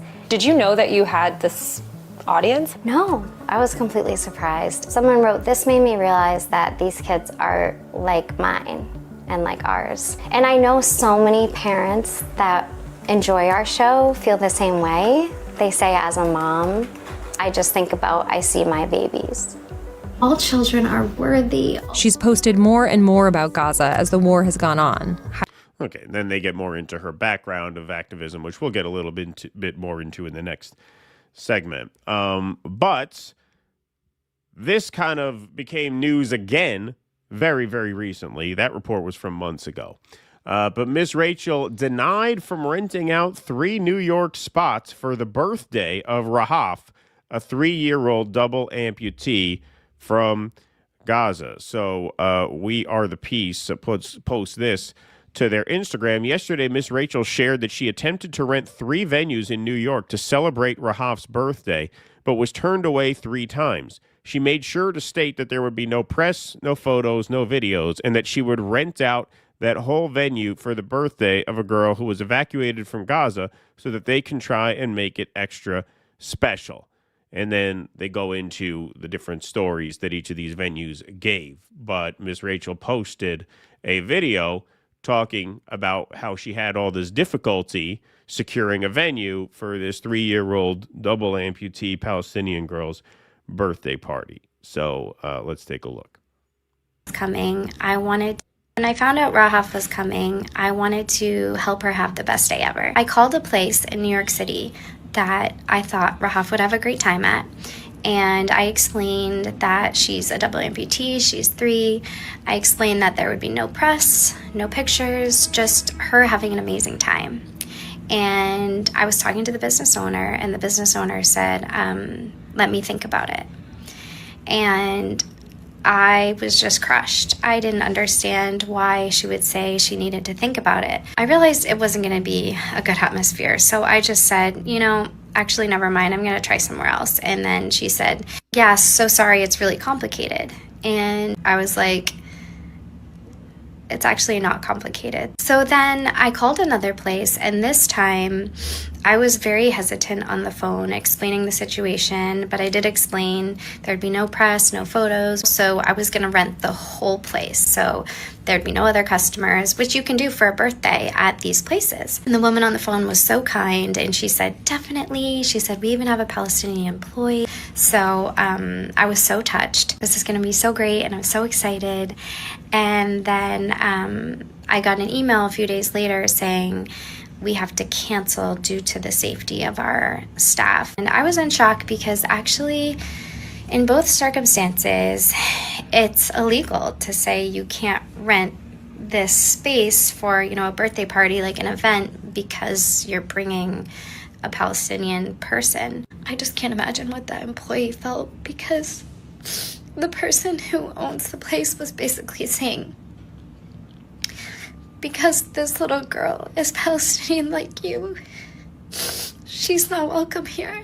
Could have said, I'm gonna rent the whole space for a kid's party and just shown up. I shouldn't have had to ask permission, but I guess I just thought maybe I should. And okay, now assuming that story is for real, that they were concerned about safety, I sourced this story from Instagram. I mean, Miss Rachel is the primary source here, so she put this out, and a few Instagram accounts have covered it. But could you imagine if someone wanted to have a party for a released Israeli hostage and it had to be canceled by the venue owner citing safety concerns? It'd be front page of every single outlet.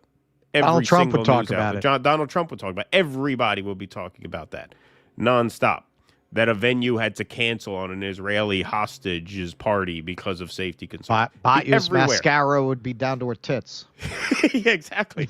It would be everywhere. This story hasn't even been covered by any outlets. We have to source this from the primary sources, which are the social media posts. And we know it's a legit story because Ms. Rachel is saying it herself. That's a primary source. Nobody's been writing about this at all. that maybe they'd make it extra special.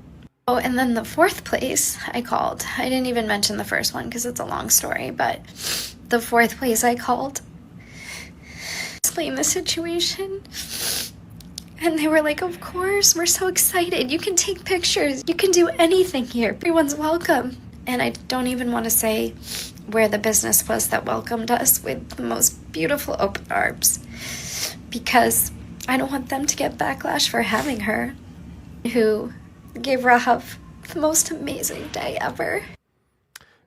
So they did end up finding a venue, and they had the birthday party with no press and no photos as promised. But it took 3 rejections to get a venue to agree to host the party. And what she says there at the end is as revealing as all the other stuff, which is that she doesn't want to say the name of the business who hosted them because she doesn't want them getting backlash from the kind of lunatics who would have a rally under an overpass at the West Side Highway for Andrew Cuomo 10 days before it looks like Mamdani is going to win.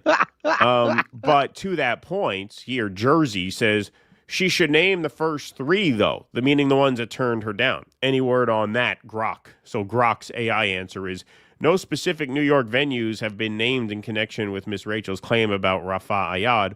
Searches across the web and X yield no details beyond the initial statement, which lacks corroboration. Transparency on the alleged refusals would help assess the situation, but unsubstantiated accusations risk amplifying unverified narratives. Well, I'm assuming, and I think rightfully, they really cut the cerebellum out of Mecca Hitler over Yeah, right. Yeah, exactly. I mean, how stupid can you be? And, for anybody asking, well, why isn't she naming the venues? Well, the reason she's not naming the venue that accepted her is a similar reason to why she's not naming the 3 who turned her down. Because what if she names the 3 who turned her down and, they get, boycotted or whatever. Right. And then it becomes a big story that she's destroying these businesses. Like, the media is so dishonest. The way they frame things is so dishonest. Well, then she could get sued. Right. Then she can get sued for, you are, God forbid it gets vandalized or something. Or, you could say that, she doesn't want to invite any harm on the businesses who turned her down, just like she doesn't want to invite any harm on the business who took her in. Because that the media is so dishonest in their framing, just as they don't want any part of this story now because businesses turned her down. If one of those businesses who turned her down were to be vandalized or harmed in any way, of course, that would be a main story and there'd be a target on Miss Rachel's back. But can you believe that? That 3 venues turned her down? The first just said it's complicated, so you can assume it was ideological. The second is the most damning, which is that they wanted her there, but they couldn't because they were afraid for safety concerns. You have to fear for safety concerns for having a 3-year-old double amputee's birthday party. And the fact that they had to cancel for safety concerns, and this story is absolutely nowhere to be found, even as Miss Rachel herself is making all kinds of waves, as we're going to get into the next segment. Glamour Magazine named her one of the women of the year. It's a big story about a major celebrity, and yet nobody wants any part of it because it just is so shameful that it took all of that just to have a birthday party for a 3-year-old double amputee from Gaza. Yeah, this is with the Mamdani race, and this is New York. Ms. Rachel is based in New York. Yeah, she's in the city. These would have been New York venues. I say again, Northerners like to present images of racism as almost being an exclusively Southern thing. Right? It's the image of we don't want those people eating here, right? They never show you this shit about the North because the media is based in northern cities. They only represent racism as it has traditionally manifested in the South. They only deal with those kinds of cultural manifestations of racism. If this is not racism, what is? And the irony is, if you're talking about New York business owners, these are probably people who eat up Mississippi burning with a spoon. Right. But the idea that they are those people never occurs to them. Yep. Indeed. All right, we got one more section of this, but before we do that, I just want to give you guys a word from our friend, A Bard and a Guitar. Who's the name of the artist. He's got a follow-up to his first album, which was called Dogmatics, and this one is called Love Songs to My Favorite Politicians, and it's a musical comedy album inspired by the 2024 election. It features Red versus Blue, which is a pop-punk jam that explores the two parties, the people who look to them for answers, the commentators who cheerlead for them, and the ones who were caught in the middle. Yeshua, a pop song that argues that Jesus was possibly a commie libertarian. One Asshole, Two Cheeks, a romantic ballad, a love letter to Trump and Obama. Naturally Born Killers, a jazz track about baby killers. Well, not babies that kill, but killers of babies. Econ 101, a hip-hop verse about economics and more. Find love songs to my favorite politicians by a bard and a guitar on most streaming services or on YouTube. And a link to all of Bard and the Guitar's links can be found at dudissidents.com/Bard. That has a link to all of the socials, the Spotify, the Apple, and the YouTube. So please do go and check that out. All righty. Let's take a look here. We got one more piece here. Okay, so let's take a look. All right. So talk about a culture war win. I mean, this is a big culture war win for me, and you're about to see what I'm talking about. So first, we're going to take a little bit of a background here. Remember this. This was back in April of this year. Stop Anti-Semitism is calling on Attorney General Pam Bondi to investigate if Miss Rachel is being funded by a foreign party to push anti-Israel propaganda to skew public opinion. Since 10/7, Miss Rachel has transformed into an amplifier of Hamas propaganda, broadcasting to 20 million followers across her platforms for doing essentially what we saw in the last segment, just, singing prayers to stop harming children. That got her on Stop Anti-Semitism's radar. Also, Big Bird has been strangely silent on October 7th. Yeah, exactly.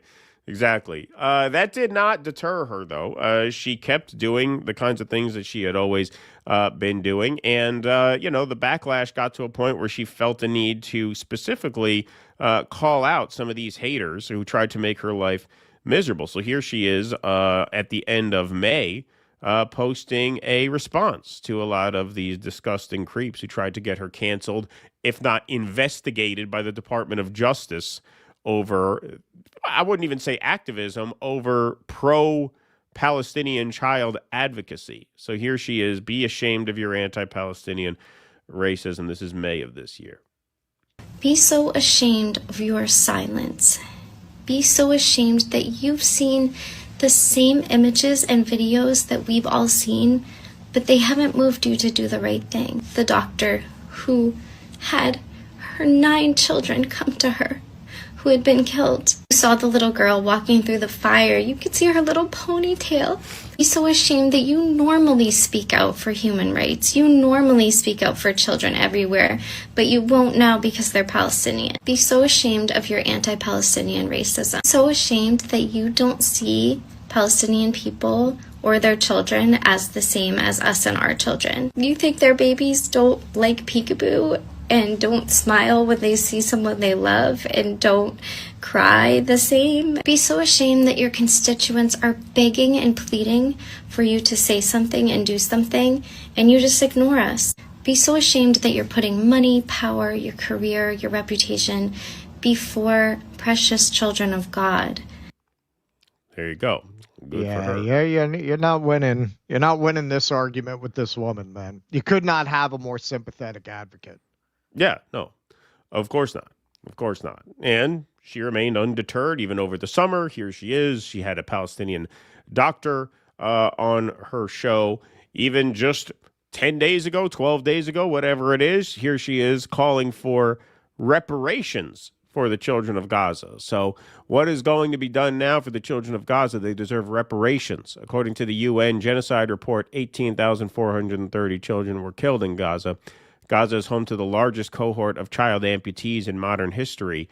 Some were performed without anesthesia. They have been out of school for 2 years. They've been killed, maimed, starved, orphaned, displaced, traumatized, and denied health care and education. And just yesterday, the day before, whenever this broke, she was named a Woman of the Year by Glamour Magazine. So Dr. Ahmad Rahad Khan. Yes. Who knew? I never thought I'd be saying the words Glamour Magazine is based. Yeah, These Glamour are strange Magazine. times we live in. Yes, exactly. Oh, well, they weren't done here. 6 years ago, Ms. Rachel began creating simple videos to help her son with a speech delay. Today, she's a Glamour Woman of the Year and a global symbol of compassion and courage.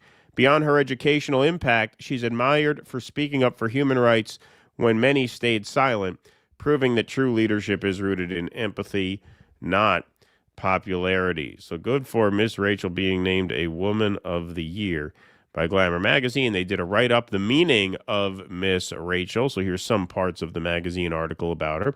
Her unchanging look is deceptively simple. Pink t-shirt, denim overalls, always a headband. Her voice, a clear sing-song cadence that toddlers seem helpless to resist, has become for millions of parents the definitive soundtrack of early childhood. Yes, in this house we are Miss Rachel fans for sure. I told my mom I wanted to help kids, Accurso says, that's her legal last name, of course, recalling her own childhood. And I also wanted to be a singer. She is both. Today she presides over a global media empire. 13 billion YouTube views, more than 17 million subscribers. Jesus. Yeah. Her views, I mean, she crushes. If she teamed up with Candace Owens for the Kirk investigation, they would fucking kill. Forget about destroy. it. Unstoppable. So, the thing is, like, I know as somebody with now my 1-year-old, he loves Miss Rachel. He loves the Bunny Hop song. You rack up tons of views as a child creator because if a baby likes your video, you watch that video hundreds of times. Right. Like every person whose kid loves one of their videos, you're going to get hundreds of views out of that one person. Hey, you're man, just going to keep putting it on look, over and over again. It doesn't work that way with schmucks like us. How many times we're in are you the going to wrong watch end of the the same, business. what are we going to do, a food stamp video? Yeah, You exactly. play guitar. We're both theater guys. We can put together a couple of costumes. We should do children's content. Yeah, that would be good. Children's content. That would be fun. That would be something. J is for jihad. Yeah, right, exactly. 13 billion YouTube views, more than 17 million subscribers, 9 books, a line of toys that sells out within hours, and a Netflix series with 4 episodes in its first season that pulled in more than 53 million views, making it the platform's 7th most watched series in the first half of 2025 and the most watched kids program of the same period. Oh, and she just had her 2nd child. And then there's the other side of Miss Rachel, the advocate. She's spoken openly about postpartum depression. She's brushed off conservative backlash for posting a Pride Month message to her followers. And most recently, she's become one of the loudest American voices for the children in Gaza, fundraising, posting, and bringing Rahaf, a 3-year-old double amputee, onto her show. Admirers from UNICEF leaders to Hollywood actors have praised her for saying what many politicians won't. Critics, meanwhile, accuse her of politicizing childhood. Yeah, she doesn't flinch. I just have to remind myself that kids' lives are more important than my reputation, she tells me. So then they interviewed her, and they asked her about her experience being an advocate for the children of Gaza. And she says, my love and care for children doesn't stop at my own children. It doesn't stop at the children in our country. It embraces every child of the world. And I don't think that our love should end at religion or skin color or where people are born. I think that's not what's right in my soul. And it's very natural to me to see children. I see my own children. And when I see children suffering anywhere, I just think about what if that was my child. I put myself in people's shoes, and I just do what I would want another person to do for me. Children should have human rights, and children do have human rights. To me, that grown-ups are failing children and not following those guidelines. It's so upsetting. Yes, hear, hear. But Glamour was not done. Glamour was not done. That was only the first based Rachel that they bestowed this precious honor of Woman of the Year on. Who else wins Woman of the Year? This is what I'm telling you, man. I am just tired of winning. I mean, now the culture has really come to me because, we watch Miss Rachel in my house, and I am one of the staunchest advocates for Rachel Zegler that you will ever find, going back to the first segment we did about her, where I said, I got a good feeling about this one. And yeah, here she is, Rachel Zegler, not to be outdone. Woman of the Year by Glamour Magazine as well. Boom. Put that in your pipe and smoke it. On August 12, 2024, 3 days after Rachel Zegler hit the stage at Disney's D23 fan event to introduce the first official trailer of Snow White, she thanked supporters effusively in an X-post for driving the teaser to 120 million views in 24 hours. 1 minute later, she added an afterthought in the same thread, and always remember, free Palestine, to which the incel community responded with outrage. Here's Asmon Gold, giving her shit for that. Where things got bad. Because there's nothing wrong with saying this. This is totally fine. But when you're attaching it to the promotion of your media, that's an issue. That's an issue. Bringing politics to work. How many guys How many of you guys have been in like, I've even had to take HR modules that say, don't talk about politics at work. Yeah, HR modules from where? From Auntie Anne's Pretzels? You fucking loser. And your fucking loser audience. So, him notwithstanding. Well, look, man. I mean, there's a side of this that you're not covering. I understand Gary from Nerdrotic is cousins with the editor over there. Yeah. And he's hurting for content right now. Oh, they're going to get a lot out of this. They're going to get a lot out of this. You know, they were really ringing that some obscure college in Scotland, I think, is doing a deconstruction of Lord of the Rings as a class offering. They've been trying to wring every last drop out of that for like 2 weeks. So this is like Christmas for them. Yeah. Oh, yeah. This really came through big. Glamour Magazine really came through for them in this situation. Here's Rachel Zegler at the stage door of her musical Evita, being thanked by a fan for advocating for Palestine. Guys, we got time. And thank you so much for speaking up about Palestine. It is one of the most important things in the world, if not the most. Thank you so much. Guys, that's enough now, I'm afraid. There you go. Total validation for me. Hey, the New York Post tried to gin up outrage about this, but it didn't exactly work. Anti-Israel actress Rachel Zegler and YouTuber Ms. Rachel named Glamour Magazine's Women of the Year. That's right. They tried to gin up outrage over this, but it mostly fell flat. Glamour Magazine's latest Women of the Year include a pair of Rachels, both of them with a trail of controversies over the Israel-Hamas war. Actress Rachel Zegler and children's YouTuber Ms. Rachel were added to the magazine's annual list of high-achieving women Monday, joining actress Demi Moore and singer Tyla for this year's award so far. So to be clear, they're not the only honorees, but they were named at the same time. Both had explosive years, with 24-year-old Zegler becoming a household name after spouting off a string of tone-deaf hot takes while promoting the releases of Disney's live-action theatrical bomb, Snow White, and then going on to star in the hit musical Evita. Well, they weren't that tone-deaf. They got Glamour Magazine's attention. Miss Rachel, a 42-year-old mom whose real name is Rachel Griffin Accurso, meanwhile, continued to amass a commanding following on YouTube, where her educational children's videos have been watched more than 10 billion times. But the pair have also been dogged by controversy in the last year after both became outspoken about the Israel-Hamas war. Zegler infamously caused chaos for Disney after she posted "And Always Remember Free Palestine" shortly after the Snow White trailer first dropped. Later reports claim that she and her Israeli co-star Gal Gadot were butting heads over the conflict. The Anti-Defamation League notes that the seemingly benign rallying cry has at times been used to intimidate and attack Jews and Jewish institutions and to justify violence committed against Jews globally. I love this next piece. Notably, the phrase was shouted by accused D.C. Israeli embassy assassin Elias Rodriguez. Yeah, so they tried to be like, hey, you know who else said this? Yeah, a guy who shot someone. You know who else said that? Hitler. Hitler, yeah, exactly. And just to see how ridiculous this is, I just have to screenshot right underneath these two paragraphs. You got a picture of her with the cartoon dinosaurs. Like, this is really, these are the people you're trying to gin up a hate mob against. Fucking Snow White and a children's creator in overalls. They're slipping. They're slipping, folks. They don't have it. Gregory Leosi, artistic director of the Hackensack Performing Arts Center, who directed Zegler in several productions at Immaculate Conception High School in Lodi, defended his now famous protege. So they actually went to people in Zegler's Catholic school. I didn't know that either. I didn't know Immaculate Conception High School was a thing. That's a funny name for a high school for sure.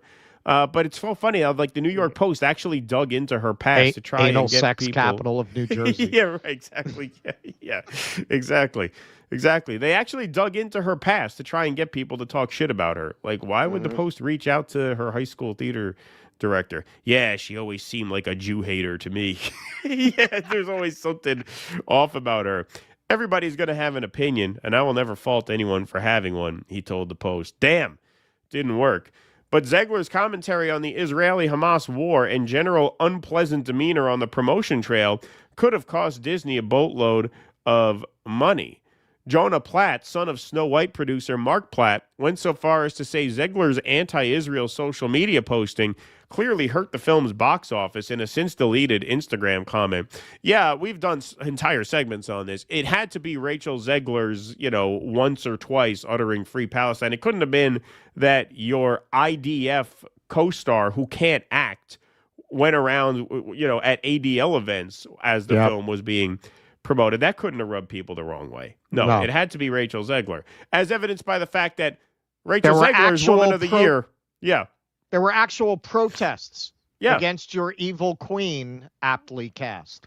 There were no actual protests against Rachel Zegler. There were literally protests against her co-star. Not a word about that. Why didn't you take a fucking plane to go talk to her? Yeah, right. Yeah, exactly.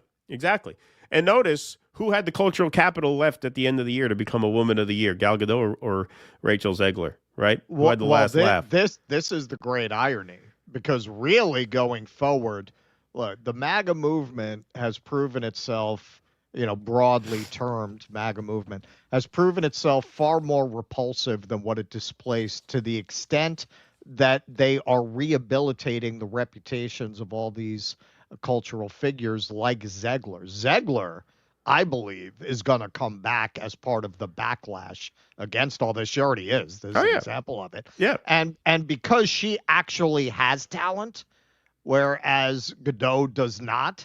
Godot's done. She's not going to get cast anymore. Between the controversy, they'll never admit that's part of why they don't want to cast her, because they're afraid of the Zionists.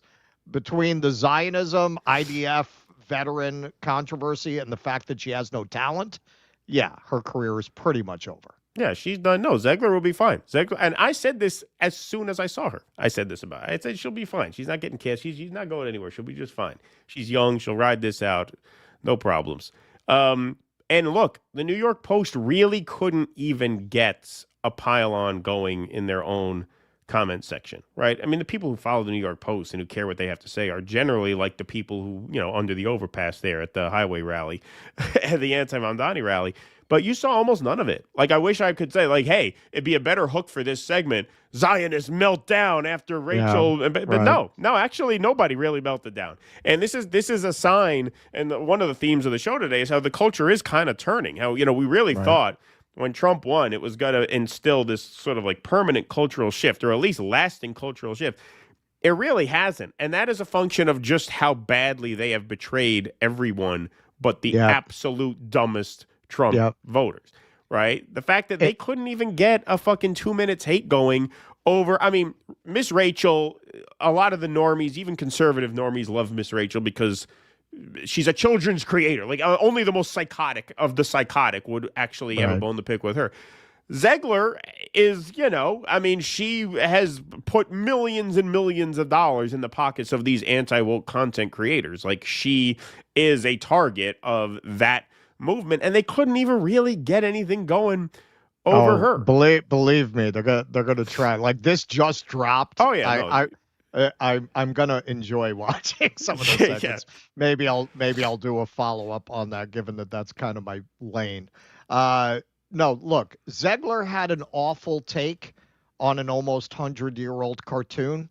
She had a very good take on what is arguably the defining issue of the moment. Right. And that's going to age pretty well. Right. People are going to forget what she said about Snow White. They're going to remember what she said about Palestine. Right. And most adults don't really care what she said about Snow White because adults don't care about Snow White.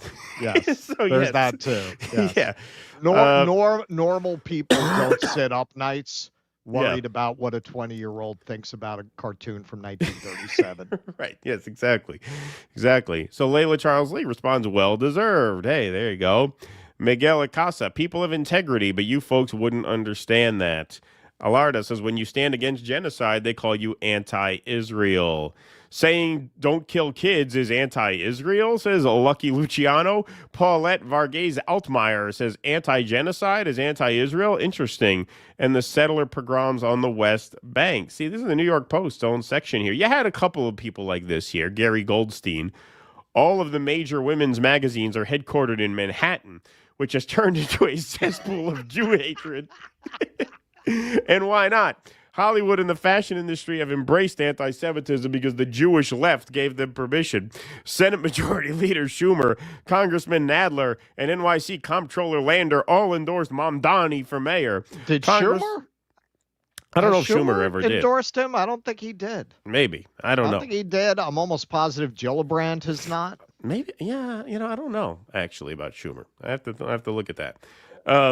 Congresswoman Sarah Jacobs just declared that she was hoping that Plattner in Maine would atone for his Nazi tattoo. Left-wing Jews aren't Jewish at all, but suicidal slugs. So yeah, look, you had very little of that, and it was the comments here were like overwhelmingly positive, and so that is a good cultural sign. No doubt about that. Yeah. Like it is a good sign that they were given this award. I mean, who fucking cares? It's Glamour Magazine, but it's a cultural barometer, right? Like 2 years ago, they probably wouldn't have done that. They wouldn't have wanted to go there, right? And the fact that they did this and they'd really have gotten pretty much no pushback. I mean, the New York Post tried very sheepishly to get a controversy going, and they couldn't even do it. So that's a good sign. Yep. All right. Let's take some more super chats and Rumble rants, and then we will head over to the post game. So, folks, if you want to sign up for the post game, the show will continue pretty soon over on the Rumble channel, the Due Dissidence members only Rumble channel. We got 73 of you guys already heading over there. Patreon.com/Due Dissidence. I'm pretty sure that's right. That neither Schumer nor Gillibrand? Yeah. Well, because I just did the Hakeem Jeffrey story. Right. And they made a point of listing who has endorsed him, and they were not among them. Huh. Interesting. Okay. All right. Well, hey, patreon.com/Due Dissidence. If you want to sign up and get access to the post game, that'll be starting in just about 5 minutes. So please do head on over there if you would like to join the rest of the show. And we will also be taking your calls after the remaining segments. Paul Chu says Iron Man 2 vibes. There you go. Smitty Jones III says The Short Timers is a great book, Russ. So is the sequel, The Phantom Blooper. Oh, there's a sequel. I feel it's the better of Gustav Hasford's Vietnam books. Recommend. All right. Yeah, supposedly I read that story that like Kubrick met with him and he was like this big, scary, PTSD haunted Marine. Interesting. Andy Gardner says those interviews, samurai swords, it's like aliens aren't invading because they know we're just going to fucking just going fucking bonkers and won't last long. What the fuck is happening? Yeah, no, they're snapping. So man. Bizarre.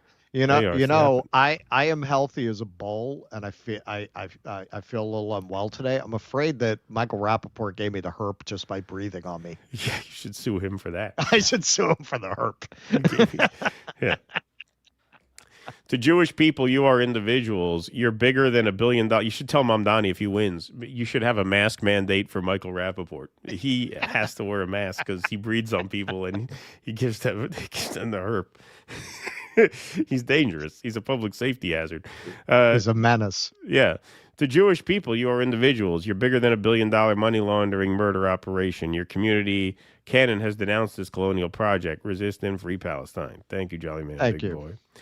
Dak 269 says he was so racist he couldn't keep a weapon straight. Probably meant scimitar swords. Yeah, samurais. Yeah, maybe. Yeah, that could have been. Yeah.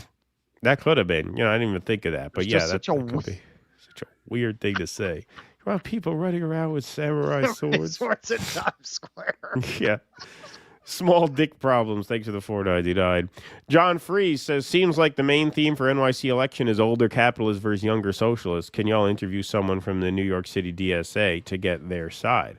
Well, what do you mean to get their side?